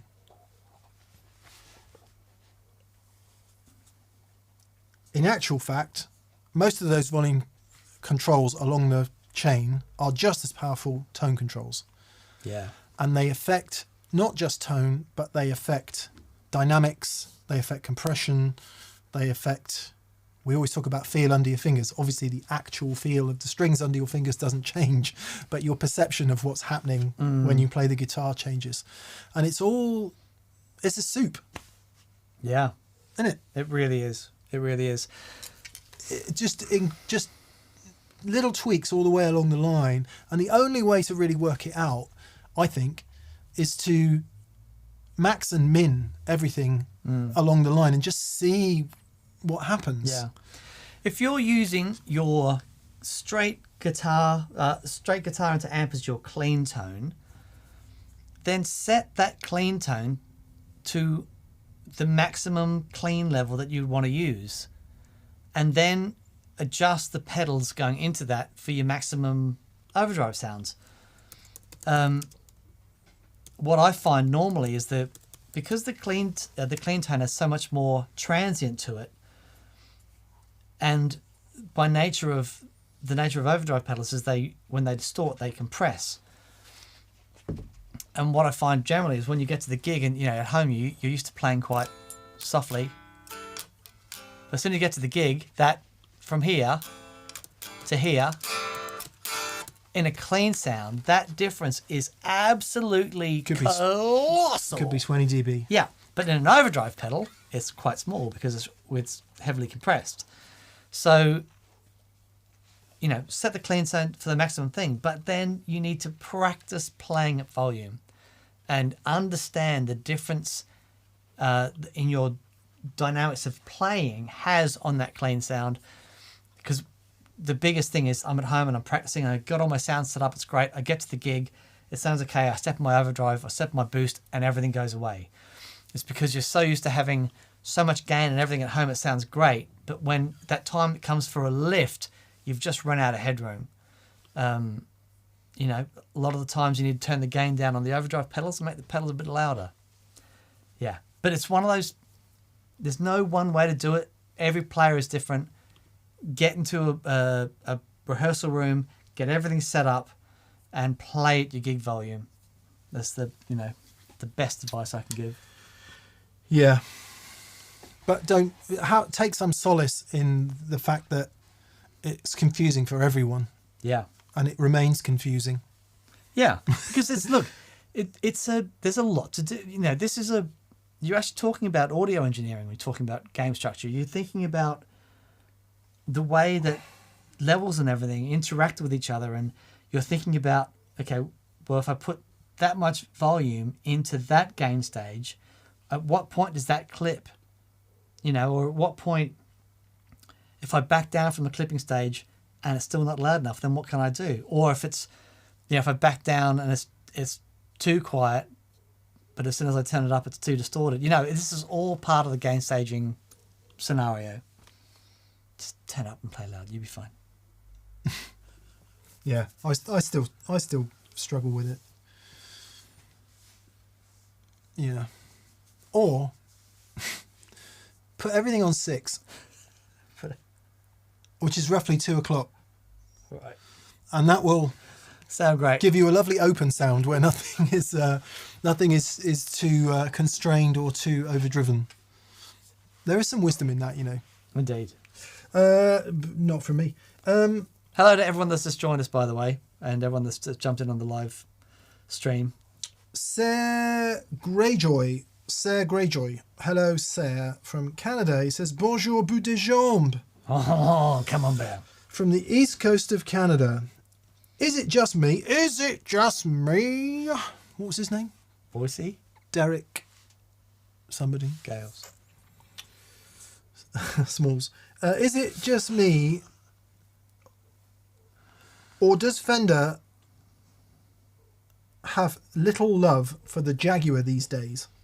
I was hard pressed to find a model with standard specs and ended up buying a Squier CV instead.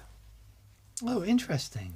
I'd be amazed because it's the 50th anniversary of the Jaguar, isn't it? Yeah. Or 60th? Hang on. 60th anniversary of the Jaguar. I bought my son a Squier Jag, which is great, and they've got the Johnny Marr signature model. And yeah, but that's what he's saying. None of that's standard specs. That's all altered spec. I see. I see. I don't know. I could be creating a crime of giant proportions here by suggesting that all the Jags I can think of are modified in some way. Interesting. Bridge, humbuckers. Trying to think of someone who plays an absolute bang up straight standard Jag. Right. I'm sure there is. The Johnny Marr one is Killer. epic. Really, they've done such an amazing job on that guitar. It's a brilliant guitar. Yeah. That said, if you can find a better bang for buck than a Squier Classic Vibe guitar, I want to see it. I think the stuff they do from Squier Classic Vibe is banging. It's unreal.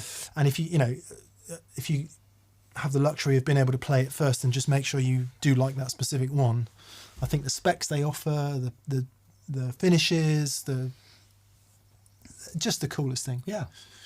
So you've probably done pretty well there, Sarah. I think they've always been hard work for Fender, the offsets. Yeah. Right from the beginning, in fact, because they were conceived as one thing and ended up being quite another. I don't want to deride them by saying they're niche. And I don't want to upset anyone who loves those designs, but compared to Strats and Tellys, they are niche. Sure. There's no getting around it. Yeah. My dad came down at the weekend. Hello, Dad, if you're watching this. And there's a few things my dad likes doing.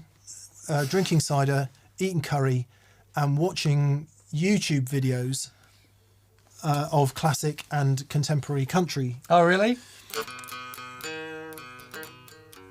All that. So we watched about 58,000 Vince Gill videos, which I was very happy about. And He is another I level was sending of guitar down player. texts all night going, just forget everyone else. Vince, it's Vince or nobody. He's there at Crossroads. He's unbelievable. He's stood on stage with like some serious names, basically making them all look like kids. Yeah. Anyway, one of the videos we watched was Chris Stapleton. Oh, man. And I hadn't realised that Chris Stapleton plays a Jazzmaster a lot. In just the most brilliant noise. Right. What a great sound. I know Jags and Jazzmasters aren't the same thing. So I guess that's me saying that I love where they end up, those Sure. guitars. If you think the Jazzmaster was supposed to be Fender's jazz guitar, right? Mickey Baker was all over it. It was supposed to be the upgrade over the Strat. It was supposed to be the serious guitar for serious guitar players because the Strat was a bit silly and thin sounding. That's fascinating. And then what happened? Who ends up playing it? Loads and loads of brilliant alternative. Yeah. Jaguar even more so, you might argue. Even though, of course, as they got into the hands of the Beach Boys and plenty of classic surf type things. But actually, as the years have gone on, those guitars have ended up with a lot of alternative... God, again, difficult term, but you know what I mean. Lots of alternative acts. That, in a long way round, the answer might be the reason that so many of the guitars that Fender offer are the ones with altered specs, because those are the ones that sort of became famous. Sure. That's what, yeah. I don't know. I might Because there are a few things with that setup. It's like if you hit those guitars hard, the strings pop out of those original saddles. Yeah. So they've got to be set up in a very specific way. But I remember one of the best tones I ever heard was a guy playing an old Jazzmaster in the Corso at Manly Beach. There was a jazz festival on, and I heard the sound, and there was some dude I'd never heard of him before, old bald dude, and Dad, and he was playing this jazz blues stuff. Yeah. And there's just the most extraordinary guitar sound. And he was having the time of his life. For whatever reason, everything had aligned at that moment, and he knew his tone was exquisite. He knew, yeah. And you saw all the guitar players that sort of gravitated towards the stage, and he was just there having the time of his life. And that was a Jazzmaster. Well, back to Jaguars for a second. Interestingly enough, the reason we bought our Jaguar was I'd spent some time with Johnny Marr making a video, and I was absolutely bowled over by the sound of his Jag. Right. Like, completely mesmerised by the sound of it. Right. So I got back and I said, Dan, we've got to get a Jag. I just acquired the... You got back and said, Johnny's coming on the show. Surf Green Jazzmaster that we had, and I said, let's get a matching Jag. and we bought a surf green, I guess. Is it surf green or is it the other green? No, it is surf green. Jag in the American Original series, and to your point, Sarah, that guitar is no longer made. So American Original, which is Fender's kind of American vintage guitar, basically standard, they do a Jazzmaster, but they don't do a Jaguar. So it's been discontinued in that range. Interesting. Now, Dan, how did you know it was in that case? Because some very clever gentleman put a little sticker on it that said Jaguar. Yeah. I'm sure Dan rolls his eyes when he walks in here and everything's labelled. No, it's beautiful. Okay. I want to clone you and bring you home with me. I would do anything for Dan. But won't do that. And especially not that. Simon put flats on this, didn't he? He did. And I don't think it's been out of the case since. Let's give it a birthday. Let's make it work. Because you've never loved it, have you? No, but the flats do help.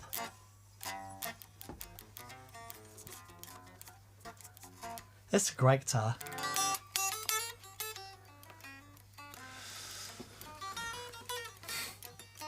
Evan Diebold, or Evan Diebold. Hello from Diebold. San Diego. Hello from San Diego. It's NGD. New guitar day. I'm picking up an R7 Les Paul Gold Top Darkback after work.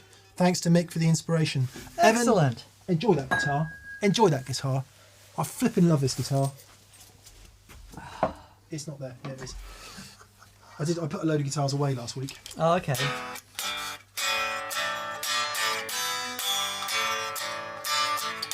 Yes, it's the best Les Paul I flipping love ever that guitar. heard. It's amazing. I just love it. I Now love I've that got to guitar. leave mine at home. No, yours has transformed since you did the 50s wiring. It has. It actually has. Sounds immense, Yeah. that guitar. Congratulations, Evan. Albus Band, Aaron. Hey, buddy. You go right straight through the door here, down the hall, turn right, and then there's a little jog about 30 feet. Little jog. About 30 feet. Jog to the left, go straight ahead. Where it says authorised. You authorised, ain't you? You're musicians. He says, what's your best MTV Unplugged record? I'll go Alice in Chains. Ooh. Love you. Love you too, mate. Best one for me is XTC, and it was the very first ever MTV Unplugged they ever did. I've never seen that. Yeah. Interesting tangent on MTV Unplugged. I don't know if this is actually true or not, but Chris Martin, not Coldplay Chris Martin, CF Martin, who used to be CEO of Martin Guitars. Right. I don't think he's CEO anymore. Anyway, he told me that MTV Unplugged saved the Martin Company. No way. Yeah. Picture the falling off of folk rock. Okay. Picture the Dylan went electric. vertical, after that, Right. 70s. Picture the vertical ascendancy of the electric guitar. Picture the late 70s turning into the 80s when you couldn't get arrested for strumming an acoustic guitar. Right. You had to have a Yamaha DX7 keyboard to be anything in pop. Picture, if you will, the sales chart of the high-end acoustic guitar companies nosediving. Yeah. And things were bad, apparently. Things were really quite bad. And then Eric Clapton did MTV Oh. Unplugged, playing a Martin acoustic guitar. Was that? A bunch of Martin acoustic guitars and some others, but anyway. Yeah.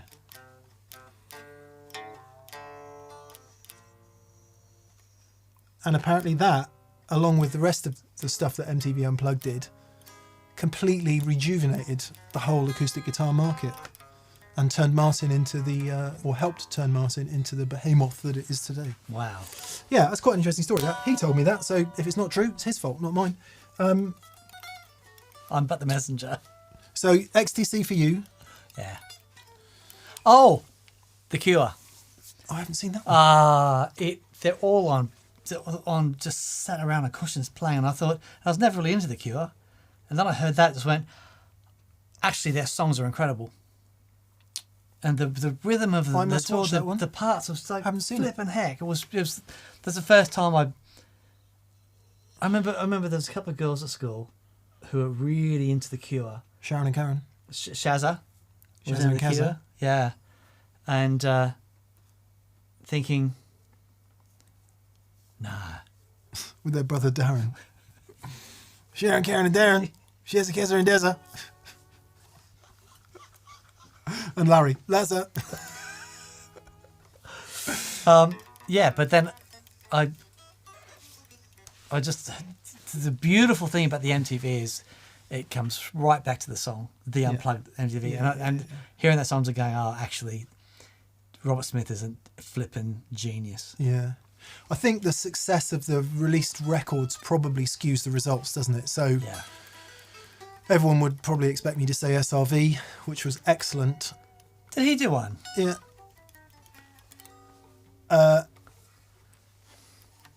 It might be Nirvana, you know. Yeah, that's, how do you go past that? Yeah, it might be Nirvana. Yeah, it's the most incredible thing. This is Wasn't it the absolutely first brilliant. recorded thing The with Pearl Hot Ones? Jam one was ace as well. Right.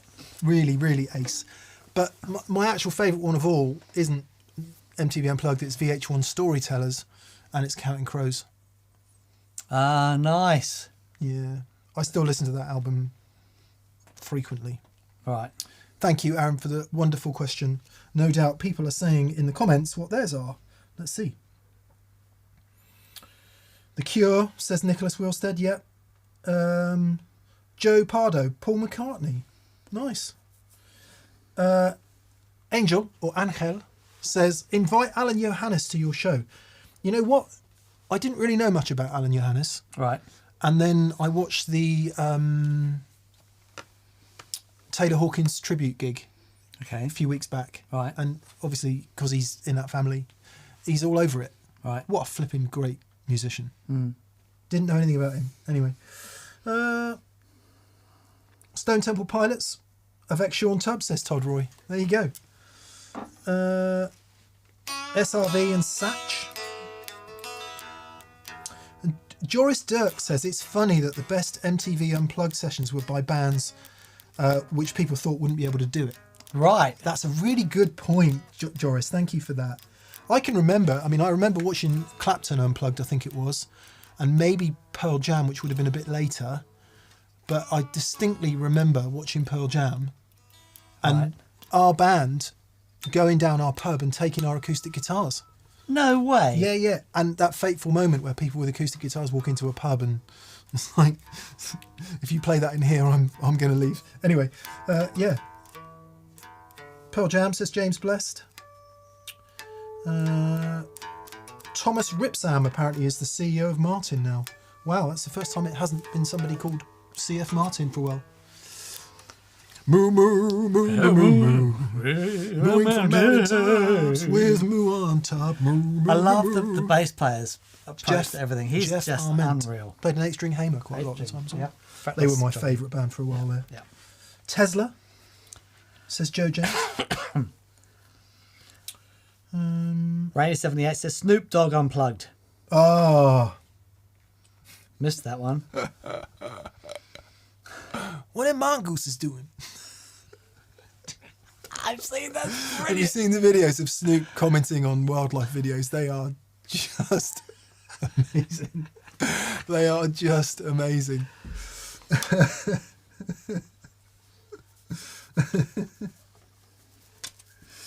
Yeah. Metallica, S&M, says Rick Mason. Hello, Rick. Nice to hear from you. Coldplay. When Coldplay unplugged their guitar, says John C. Dave Matthews. Yeah, I mean, they've all done it. God, they've all done it. Yeah. Joanne Fagan says, invite Madison Cunningham on. I have. I reached out. I haven't heard anything back, but I'm a big fan. My daughter's a big fan of hers. She is, and she just released a single recently from an upcoming album. She is an absolute force. Amazing guitar player. Yeah, as well. Check out the Madison Cunningham Little Desk concert. Well, Unreal. funnily enough, now that we've started to do music, I wonder if we might get Some musicians. musicians in That'd be glorious. who don't, because, right, massive generalisation upcoming. There are quite a lot of fantastic musicians who are super uncomfortable talking about gear and really don't like talking about gear, either because they're not massively interested or they don't know very much about gear, which doesn't affect their status as a musician at all.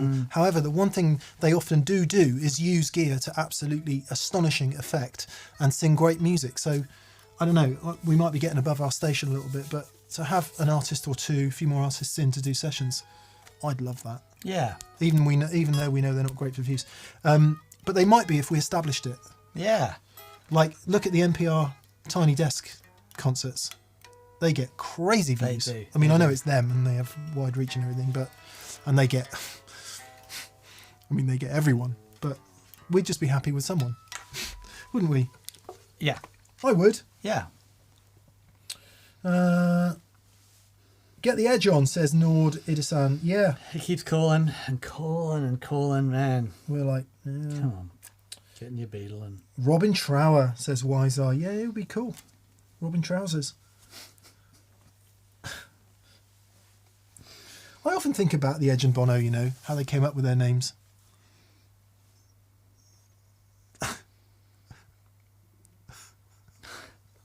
It's like It must have been a big night. At what point do you go, right, I'm not called Paul, whatever his name is, anymore.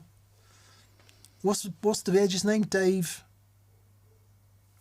He's got a Welsh sounding name, hasn't he? Dave Evans. Okay. Dave Evans is the Edge's name. Right. And D-E... Bono is called Paul something or other. Someone will be writing it in the thing. Paul Bono Thompson.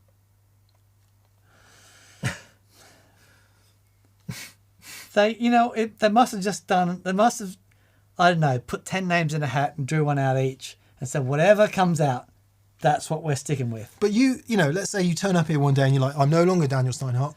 What I need is one word for my name. Or it could be, it could be prefaced with a definitive article. I am the great forget. Yeah. Huh?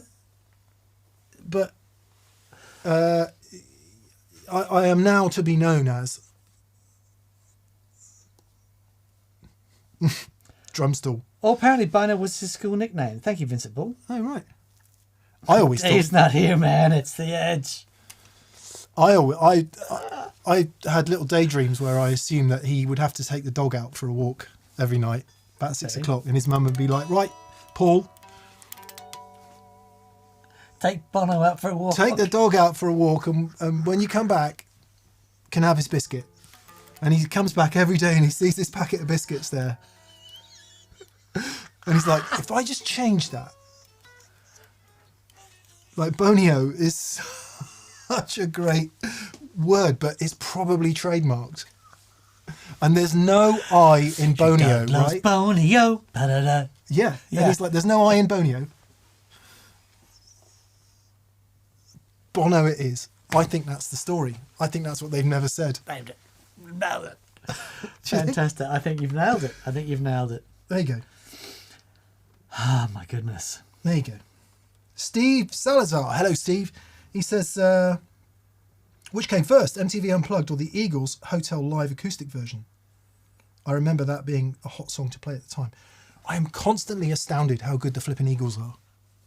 They're amazing. They're amazing. Yeah. Better than Boner, says JDSG. Jeff Beck would be an awesome guest, says Jack's guitar player. Honestly, if we could get any of these people, we'd gladly welcome them with open arms. Yeah.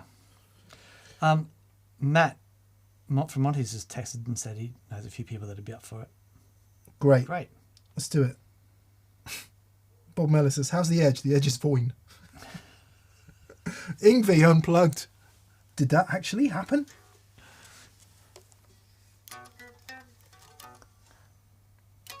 Not just any edge, but the edge, says Greasy Kitchen.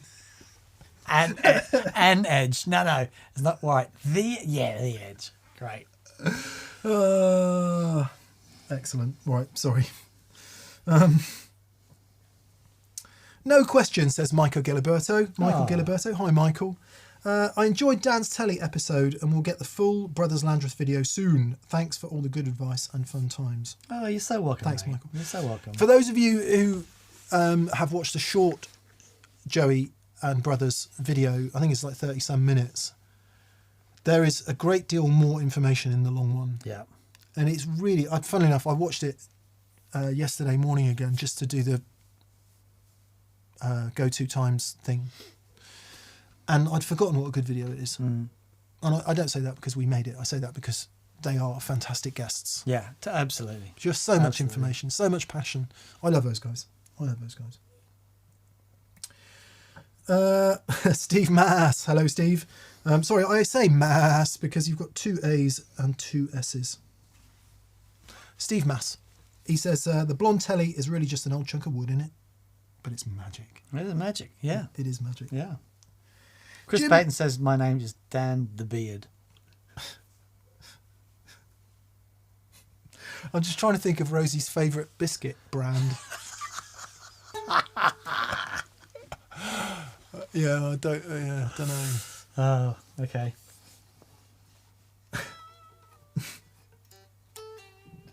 Javier Ponce says, speaking about Joey Landreth, the Pluma Sorokin was killer.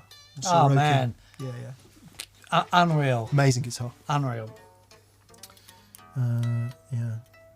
Todd Roy, have you reached out to Mr. Clapton? You never know. He could be sitting on his throne just waiting for you to call. Yeah, I'm sure he is. Yeah, of course he is. Yeah.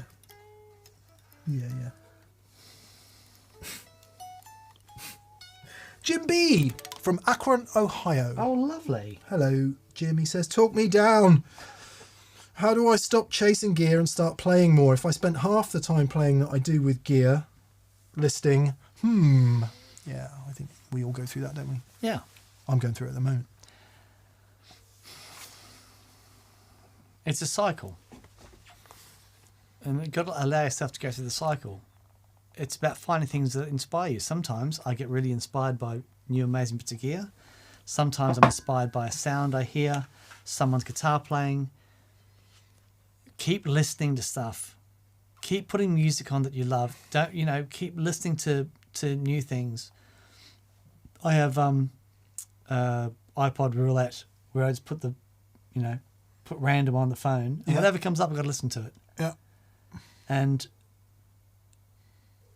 sometimes I struggle, but sometimes I think, I haven't heard the song in years. It's amazing. My problem is, in order to learn some songs for gigs, I think it was, and or collect music to play at our wedding, I downloaded a couple of albums that each have about 250 tracks on. Like every Charles Trenet, Django Reinhardt, Stefan Grappelli song ever. Right. Every Edith Piaf song ever. Every rock and roll hit from the 50s, all of which is great, but my flipping phone decides to play those songs all the time and never Doyle Bramwell or Eric Johnson. Right. So what I need to do is work out how to get rid of a load of that stuff. It's really hard to get rid of those songs once they're on your phone. Yeah. And obviously they're not on my phone, they're in some imaginary cloud. But yeah, listening's good. I find Jim. I think I've worked out why I've never liked this guitar. Still got the thing on the pickguard. Plastic on it. Look at that. Still got the tagger on it. No, the tagger on it. That's enough of that one. Those things drive me crazy. Having photographed and been custodian of photographing thousands of guitars down the years. Many. They all come in with that flipping film on, and the way Fender does it is it puts the film on and then screws the things over the top. So Daniel, you have to undo the screws in order for it to come off really properly cleanly. But no, that one's come off all right. It's come off not bad. Yeah, not bad. And then sometimes you get the odd manufacturer that would go, "You've taken the plastic off this guitar you've had in for review. You need to reimburse us." No. What? Anyway. Yeah, Jim.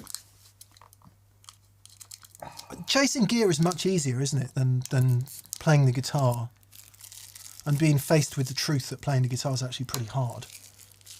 And I think I do it all the time. I just get so into dreaming about gear. I was going to get rid of it. The dog would have eaten it. Oh, of course. And Dan will attest to this fact. Being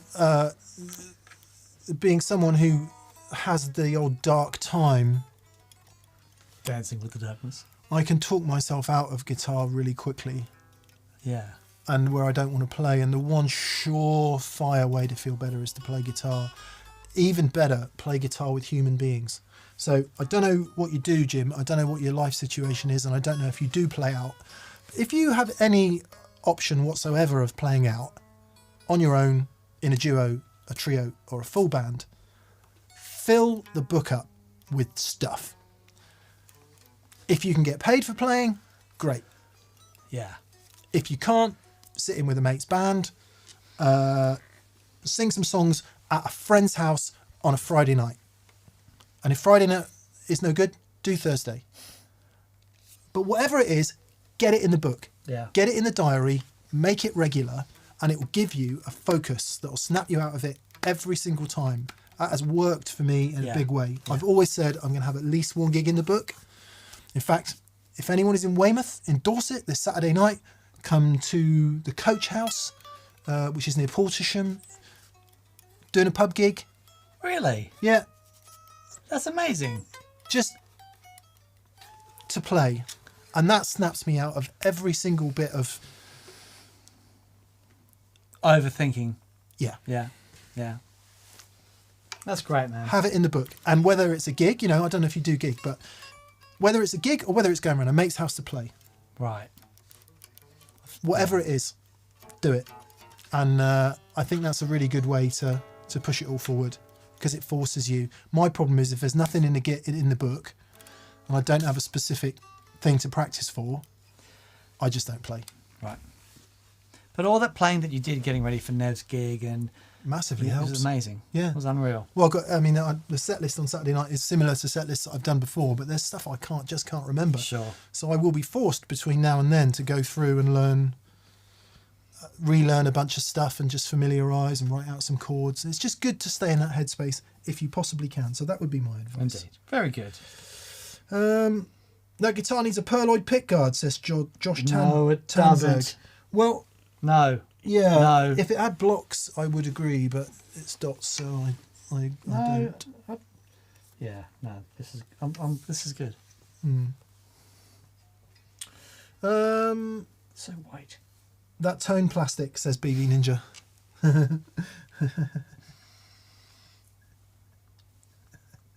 North Guitar says, no guitar needs Perloid. Say no to mother of toilet seat. Yeah, It's never been a big Perloid guy. Does the Perloid age? It depends. I like it on, like, Collings for a little while there did a finish, and probably still do, called Dog Hair, which is I can't remember which way round it is. I think you use white grain filler Right. and then finish the guitar black and then sand it back so the grain filler comes through. Oh, okay. And it's Oh, like that's this salt and peppery, nice. Okay. they call it Dog Hair. It's a wonderful finish. And on some of the guitars they did with that finish, they had a Perloid head plate on the front of the headstock. Right. And that looked like $25 million to me. Oh wow. Yeah. I can. Oh, on the front of the headstock. Yeah. I've seen some of those guitars that look amazing. Yeah. Really, really banging. And those of you who know your Strats, I think it was very late 60s, might be early 70s. They were running really short on pickguard material. So on the back of some of those pickguards is Perloid. No. Yeah, if you look at my one, I don't know which guitar it is. There's one over there. On the back of It's Perloid on the back. Amazing. Yeah. Wow, amazing. Anyway, God, so many tangents. Cyril Zupan says we should invite idols on, It's the plan. or Richard Reed Perry. Right, idols. So, all that I'm fortunate enough to be in contact with those guys, and they're all using G3s, and I've been to went to the gig in London, and it changed the way I think about guitars. That gig, it was just extraordinary. They are the busiest band. They are touring constantly, but it is going to happen. They've said they want to come on, so yeah, it is going to happen. But if you get the chance to go and see Idols live, I've never seen anything like it. Dan is easily excitable. We know that. You were deeply moved by them. I did, like,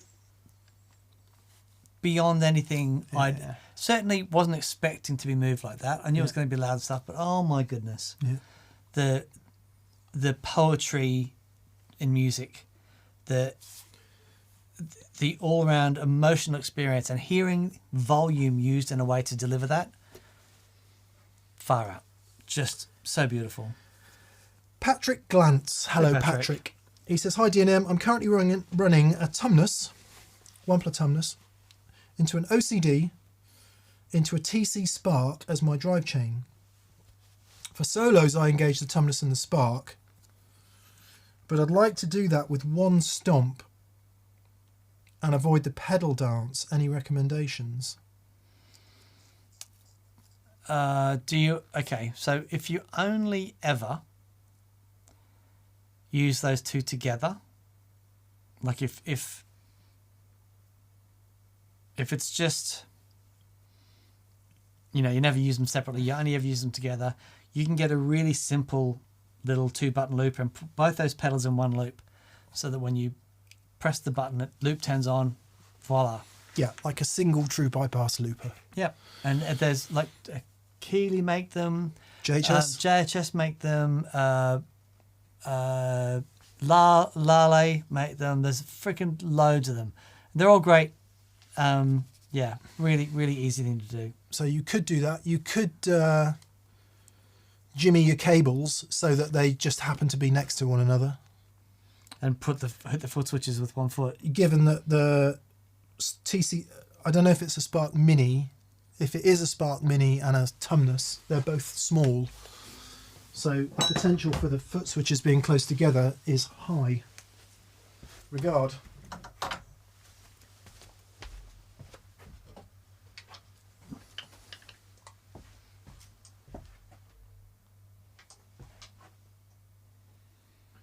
And one could depress the pedal with one stomp. Yeah, that could work. Not that we want to depress any pedals. No. You're so rubbish. You call yourself a pedal? Yeah, so if it's a bigger one, that'll be a problem. And no one's ever going to step on you. Side-mounted jack nightmare. But even so, if you've got some flat plugs, you could still get them pretty close together. And if the OCD is in between, you could still run the cables to the OCD and still have it in between. Yeah, yep, absolutely. So that might work. Yep. Yeah, failing that, get a... I don't know how many other pedals you've got. Dan has suggested a single true bypass loop, which you can just put in. It might be time to move to something like a Quartermaster true bypass loop switcher if you've got a bunch of other pedals and you stick them in one loop. Same thing, and then you can have your other pedals in a loop. Yep. Hello, Rosie. Yep, lots of options, all good. Yeah.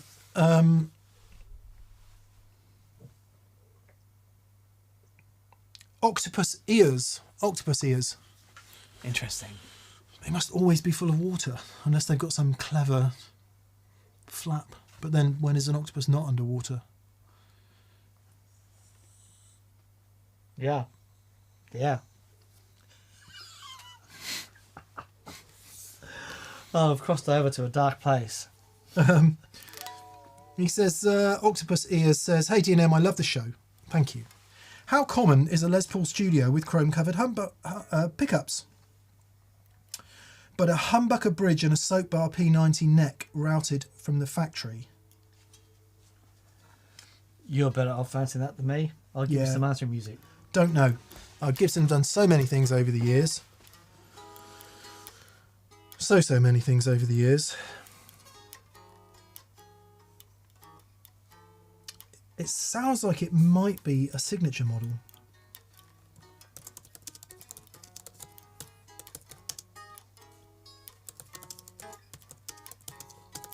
But equally,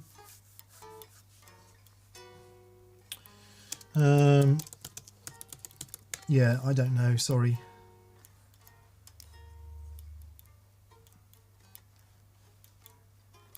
Yeah. So the standard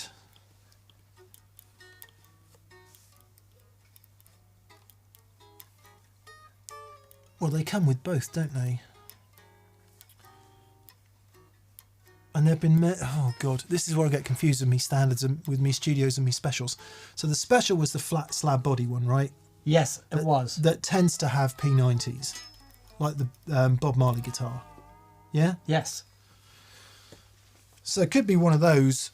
Yeah. With a replaced bridge humbucker. But if it's a studio, then a studio is, carved top Les Paul as we know. Yeah. Yeah, don't know. They're chambered, the studios, aren't they? Yeah, they did so many. Many. Yeah. Just seeing if anyone else can answer that question. I'm sorry, I don't know. Gibson have done so many different things over the years. Octopus here says, I have a tattoo of an octopus and an elephant. Octoland. Nice. Oedipus. Michael A says, Mick's new name, Pearl. Dan's new name, Oid. He's like, I want to be Pearl. Why can't I be Paul? No, I'm good with being Oid. Eric Dodd says, is that a constant prop shoe? Yeah. We've a bunch different styles to keep the audience happy. We've actually We got a costume box. we've actually got one of Gearman Dude's cowboy boots, but it's off having a refret. It'd be great to see him again and all those guys. That was so much fun.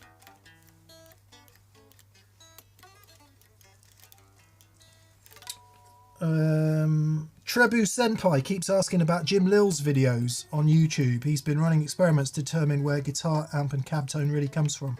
They've been amazing. I watched a part of his amp video. Did you watch today. the amp one? Yeah, I watched a little bit of it, and it got to a point I was like, I had to run off on something. But yeah, he makes a really good video. He does make a good video. That was the video I was watching going, you should have a lot more views than this. Mm. It's really simple, just trying stuff out, Yeah. It's the suggestion in most of the videos is lots of the things we know to be the case in the guitar world are not true, and you're being ripped off by the guitar world and duped into buying stuff you don't want. By the way, here's my PayPal address. And I don't think it would stand up to close scrutiny. That said, I think there's a lot of food for thought in the amp one. right.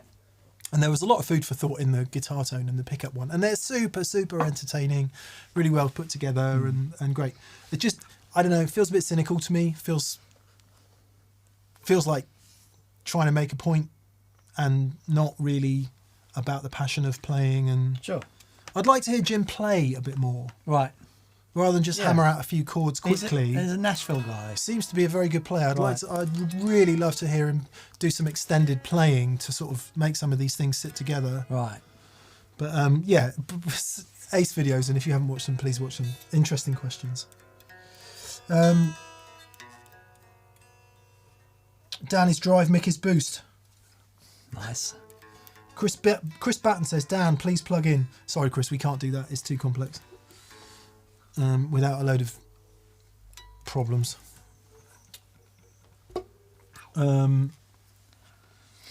Yeah.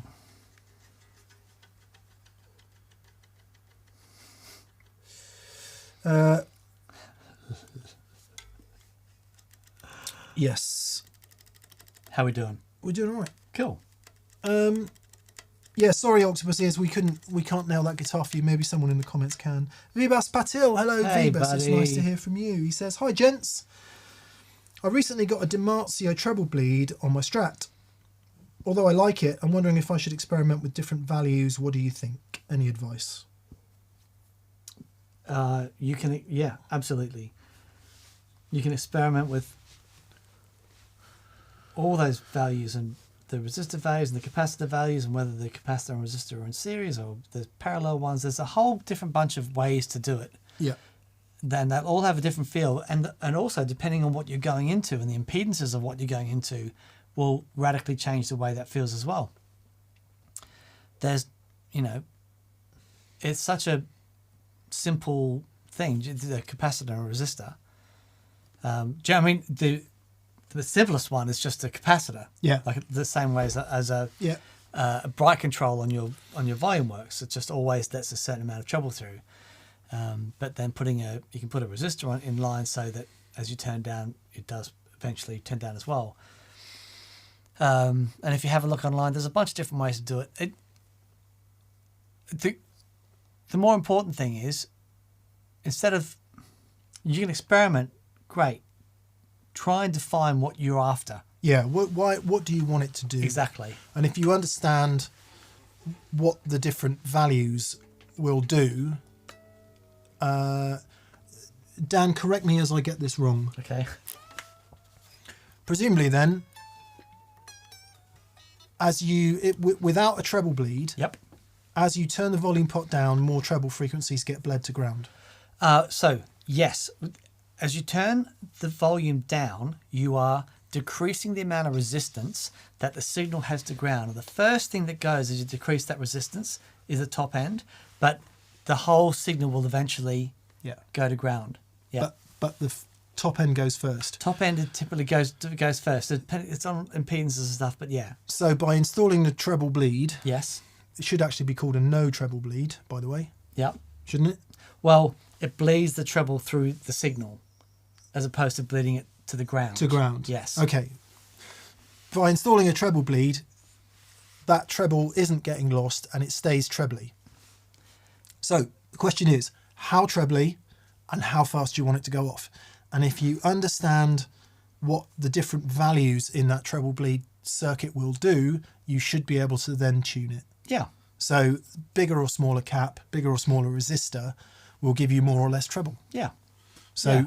it It's really should be simple fairly things to experiment straightforward. with. If you Google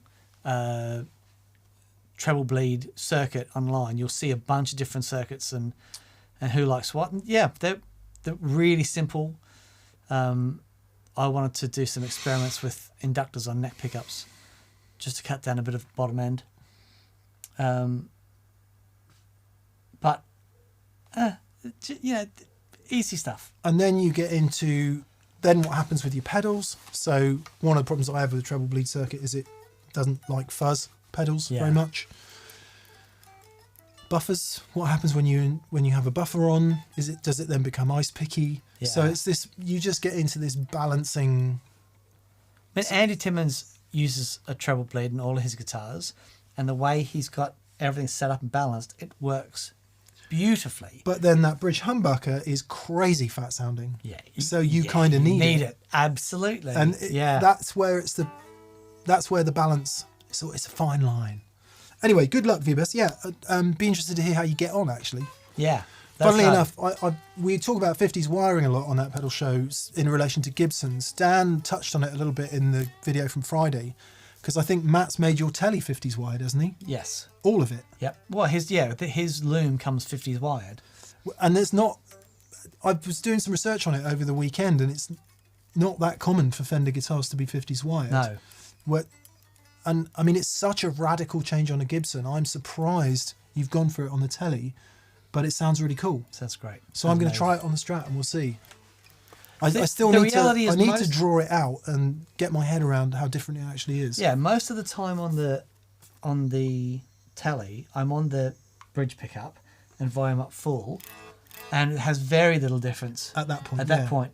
But when I'm on the neck pickup and I'm doing this, boy oh boy. But yeah, I was going to say, so on a classic Fender Strat or Tele, and particularly on a Strat, that difference between 10 on the volume and 7, I mean, I've spent 30 years understanding that. Yeah. And everything that I do on the guitar is based around how that works. I'm super interested to try 50s wired to see if it just completely changes everything. It's a really easy thing to do.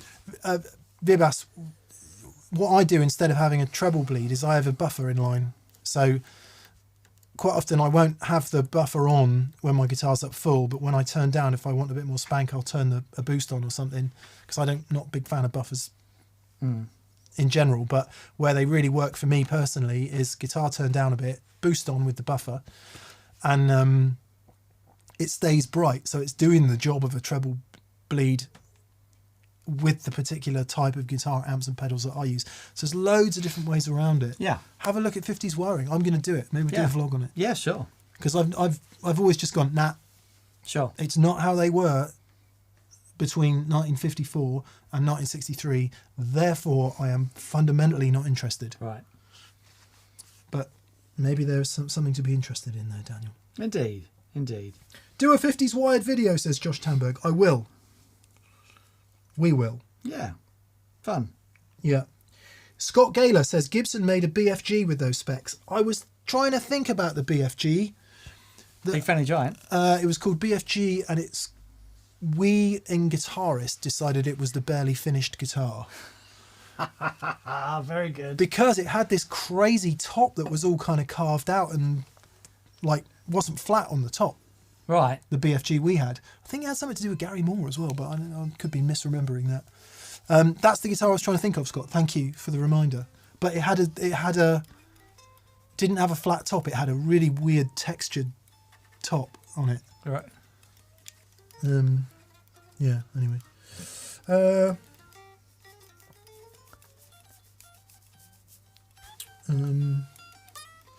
Adam Loris.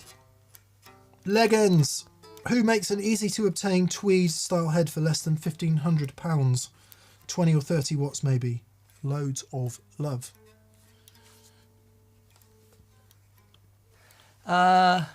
Tweed head for £1,500.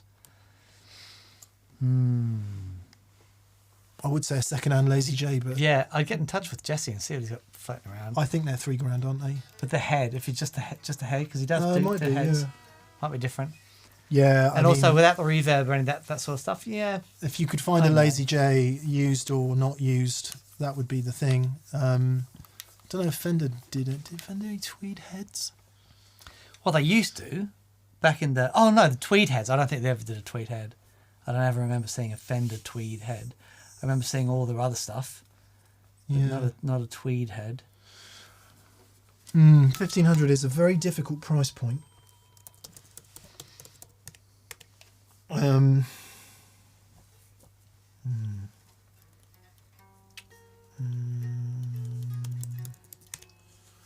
on, somebody must be saying in the comments. Simon Jarrett. Hey Simon, he says 50s wiring works best with bigger caps. Like a 0.1. What's UF? Is that microfarad? Yes. Yeah. Oh, Simon Jarrett's in the chat. And he says there's zero difference between 50s and modern when the guitar volume is at max. Thank you, Simon, for clarifying that. By the way, Simon, I don't know if you caught it earlier, got the Juggler version 3 into the front end of my Two Rocks, and it is unbelievable. Yeah, can you put me on the list, please, Simon? It is unbelievable. Yeah, it's crazy. Yeah. Yeah, okay. Okay, Morgan. Amplifiers. Oh, yeah, Morgan right. did, I don't know if they still do, a 20 watt 5E3 style head. Wow. Now, it's a bit more than 1,500 quid, but you might be able to find one used. I think that's a good shout. See if you can find one used. And Dr. Z, how am I forgetting Dr. Z? Dr. Z Yes. must do a Tweedy type thing. Yeah, that's a really good shout. Yeah.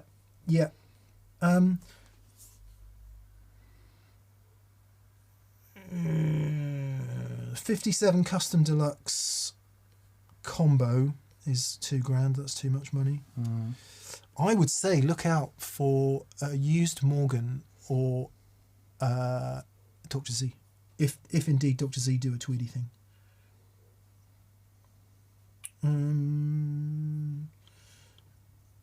I mean, there are other amps that come with a tweed covering, like a PV Classic Series or a Pro Junior or a Blues Junior, but they don't, to me, don't sound tweedy. Yeah. Morgan all the way. Yeah, definitely. Clive, midday, just to answer your questions, I've got a whole bunch of, I'm doing some gig rig videos soon that'll answer all of your questions on that. So, yeah. Yes. All good, buddy, and thank you. Joshua Rodriguez. Hey guys, love the Brothers Landreth videos this week. Got me thinking if you guys were able to catch up with Ariel while he was touring the UK. Cheers. He texted and said he was here, but we couldn't go. He was in Bristol last week when we were doing VCQ. Yeah. And I'm really annoyed that we didn't get to see him. Yeah. But he was in Swindon was it pre-COVID now? Yes, it was. And he was playing at the Vic in Swindon. And you know, it's a small venue and there wasn't many people there. It was like, come on, Swindon, do better. And he put on the most incredible show. He was like, not many people turned up. He got everyone at the front of the stage. Yeah. And he played and sang his absolute heart out, and it was inspiring. And everyone left that venue thinking they'd seen the best gig in their life. Yeah. It was incredible. It's always nice to see him. Yeah. And it's a sod that we didn't get to catch up with him. Yeah. Yeah. He's so good. Let's see then. Last two, maybe. Oh, not quite. Oh God, sorry, we've gone for way long. I wasn't really concentrating. Perilous Temple. Hi TPS, I'm loving my Halo, Keeley Halo. Yeah, man. It's my favourite delay I've ever had. And Mick, have you ever tried the Dorner Prince Pulse? I've not had any latency issues and it sounds flipping amazing. Love you guys. Love you too, man. Awesome. I don't know if we've got one. We might have one. It's their Leslie pedal. Yeah. Their Dorner Prince stuff is ace. So good. The good. Really good ears on those guys. Boonar is spectacularly good. Yep. Would be nice to hear it. Yep. We'll give it a go. The reason that Perilous Temple mentions latency is because the ones that I have are not analog dry-through, so when I use them wet dry I always get a latency problem and therefore a phase problem, and it makes it unusable, which is really annoying. And I persisted with my vent for ages. Yep. And eventually Constantly swapping the phase back and forth, either in the loop on G3 or using a phase flip cable, and it was always out of phase. And then one day it was like, I realise. And you'd think it wouldn't matter, right? Because it's a phaser, so it doesn't matter that it's out of phase. But it does. It really does. Yeah, so that's interesting. I'm going to try it. Because I do love that sound. I really love the rotating speaker sound. Yeah, we'll give it a go. Andrew Pickup. Hello, Andrew. Hello, mate. He says, gents, I treated me to a new electroacoustic. I know you did, Andrew, because you bought it off me. Which one? He hasn't picked it up yet. My dad's Taylor. Oh, no way. Yeah. Oh, fantastic. And I may play it at our full band gigs. What do I need to think about when it comes to feedback and monitoring? Right, Andrew, when you come to pick it up, we'll talk through it. How about that? A fantastic guitar. It's a really nice guitar. Yeah, well done, mate. Because there's a couple of other things I want to show you about the pickup as well. So it's well their done. ES electronics, and it just needs a little tweakery. Sounds fantastic when you get it dialed in. Yeah. Yeah. Cool. Yeah, so we'll do that. Let's arrange a time, and we'll do that when you come down. Ran's there. Chapeau for Mick's amazing editing work this week. Well, that's indeed. Very kind of you, Ran. And I ought to mention Hayden as well, who helps us out with some editing too. Yeah, the Landreth stuff was an epic challenge. In a good way. We learnt a lot doing it, actually. Yeah. Yeah. I think it's a learning experience. It was really good. Because I would never. It's like the last couple of weeks, you're talking to Mick, what are you doing? Oh, I'm editing the Land of the video. You okay, mate? Yeah, we're still going with this video.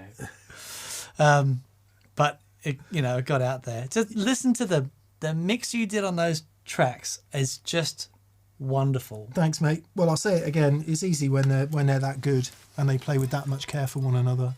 But we'd never done vocals in here before. I was a bit worried about that because if you've ever tried to record a band, right, we've got Glyn Johns over the drums. You can't see it, but the snare drum mic is here. It's a Neumann TLM 102, and there'll be another one over by the audio kitchen. If you look at the video, you'll be able to see it. Those are the two mics capturing the drums predominantly. There's a mic underneath the snare and one in the kick drum, and that's it. So the bleed going down those mics, actually, to be fair, for the Bros, we used a Bayer Dynamic ribbon for the overheads, which was more supercardioid. So there was less spill, but there was still loads of spill. Bass amp mic'd, Joey's amps mic'd, 3 vocal mics, room mics. Yep. The amount of spill is insane. So and yet, completely, that's the glue. Yes. Yeah, exactly it's the that. glue that makes it all sound so amazing. completely forget any isolation and being able to treat each track too differently. And we know it can work with instruments because we tried that, but I wasn't sure how good it was going to work with vocals. And it worked great. It worked great. I mean, sure, it doesn't sound like a studio but that's not the vibe. recording, but that's not the point. Yeah. It was so vibey. It was vibey. Yeah, so Ran, thank you for the kind words. Also got to say thanks to Ian, the Bros Sound Tech. Yeah. Ian Phillips, who he helped with all the initial setup, and he made some critical decisions about things like mic placement, about some EQ, some stuff like that. So it would have been considerably more difficult without Ian. So Ian, you'll never see this, but thank you. He's a supremely talented and knowledgeable human, and I learnt a lot from him. Is that Ian Phillips? It's that flipping thing on that. Oh, the mute. The string mute. What? I mean, why? It just doesn't. Why would you ever? But also, it's the pitch. Well, I think it's probably adjustable. It was a thing on basses, wasn't it? There were mutes on basses. Yeah, that's not a bass. Oh. Somebody will know. Somebody will say why it's on there.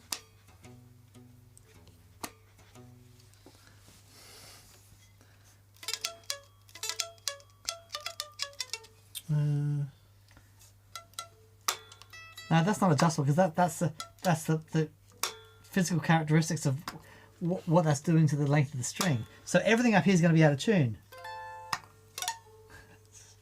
Well, if you retuned it. No, because that's moving the bridge to there. Oh, I see. Okay. I don't know. It's 40 Watt hilarious. Podcast. 40 Watt Podcast. Hey guys, just sending some love. Thanks for all that you do. Really enjoying the episodes lately. Have a coffee on me. Philip. Thank you, Philip. This is for you, Philip.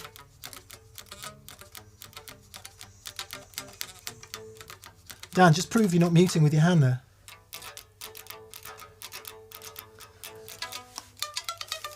NAMM Show, 1962. This is our new Fender Jaguar. And look, it's got a bit of foam rubber that stops the guitar sounding good. I'll take it. I'll take me 1,000. Oh, it's easy, isn't it? It's easy to be sarky in hindsight.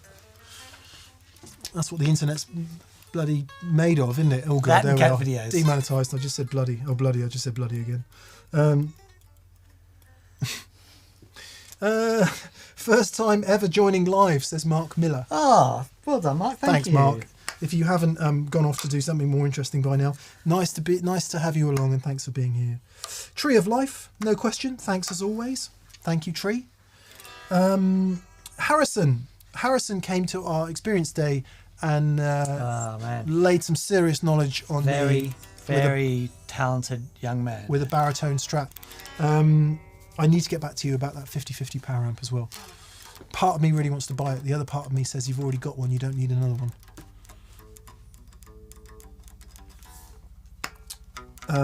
And then the other half of me is going, can you bridge it? Because if you can bridge it and have one either side, that might work.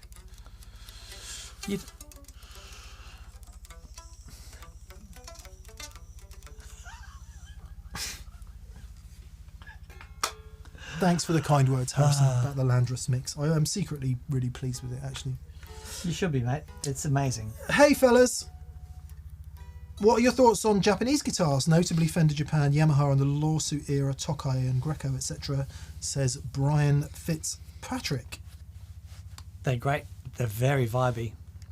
I think some of those lawsuit era guitars in particular can be super crazy vibey. Yeah. Remember the old Yamaha artist guitars, the made in Japan artist guitars?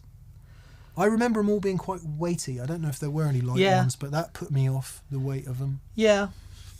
Some of the SGs I didn't particularly. mind it, but they were very vibey. Very, very cool. And the Orville by Gibson. Oh, no, yeah. The Orville guitars by Gibson. There's confusion because there's Orville and there's Orville by Gibson. They're two different things. Who is your very best friend? You are. Who's gonna help you mend your broken heart? And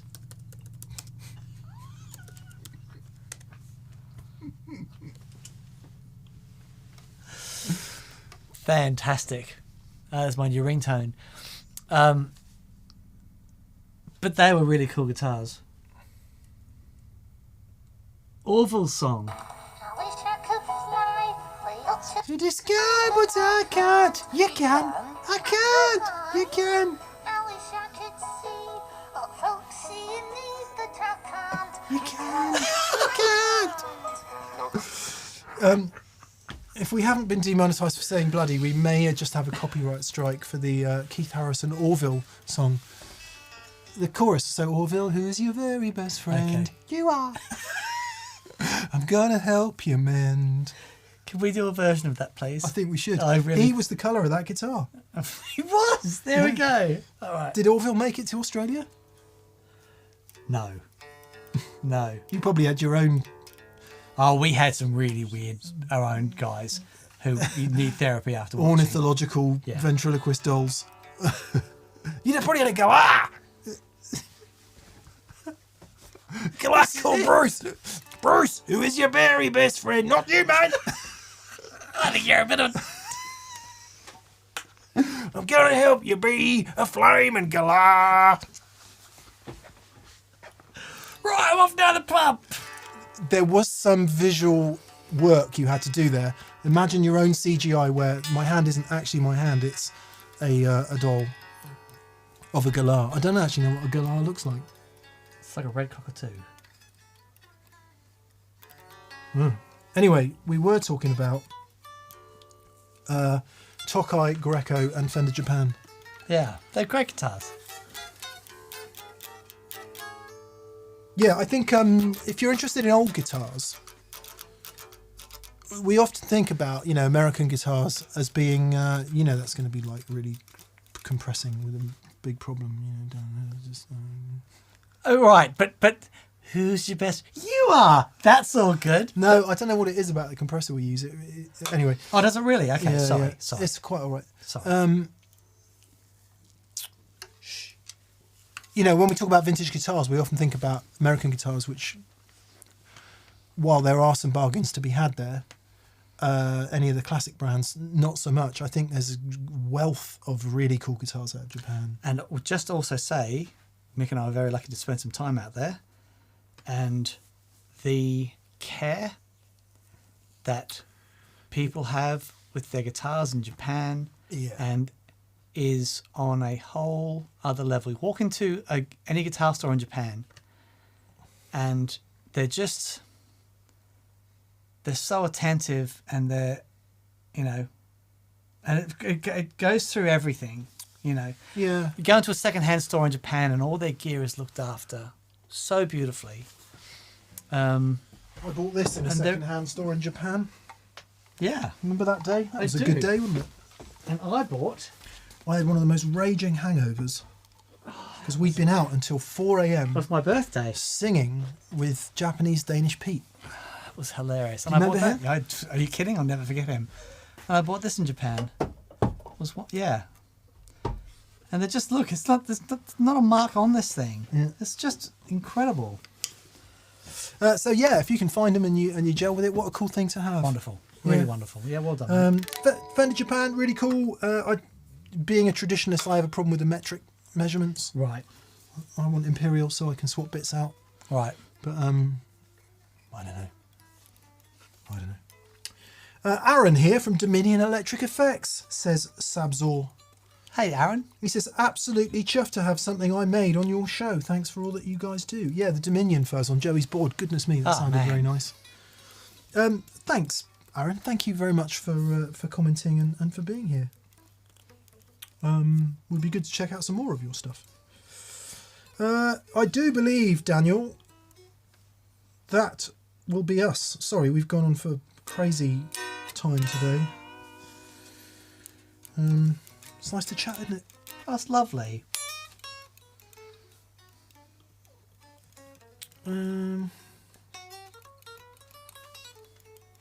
Is that a record for Mick telling Dan to shush for the first time ever? No, I do it frequently, Ed. But the thing is, whenever Mick tells me to shush or whatever, he's always correct. Like me sitting down here thinking I'm being really soft and gentle, it'll play absolute havoc with the compressors and stuff. Yeah, it's because I spend hours and hours and hours and hours doing audio work, and you learn things. You do. That's why I know the sound of your guitars so well, because I listen to them for hours and hours and hours on end. Sorry. I'm so sorry. I think I could tell Red apart from any other guitar on the planet at this point. Good. Ted C says, Japanese Danish Pete, when did we hear that story? Bless him, I can't remember his name. I think he was quite confused. We piled into this karaoke bar and she was singing I Will Always Love You or something. Rabia, I think, actually nearly died laughing it was an odd day. It's going to happen. And then it just turned into the most surreal evening ever. But the guy in the bar was Japanese Danish Pete, wasn't he? I'm going to find him. You got him in there? Yep. Second.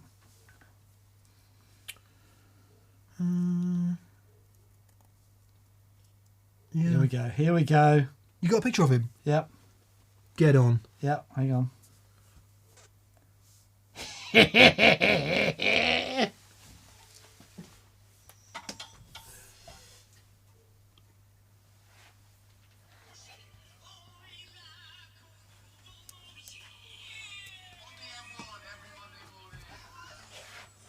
Let's see. There he is.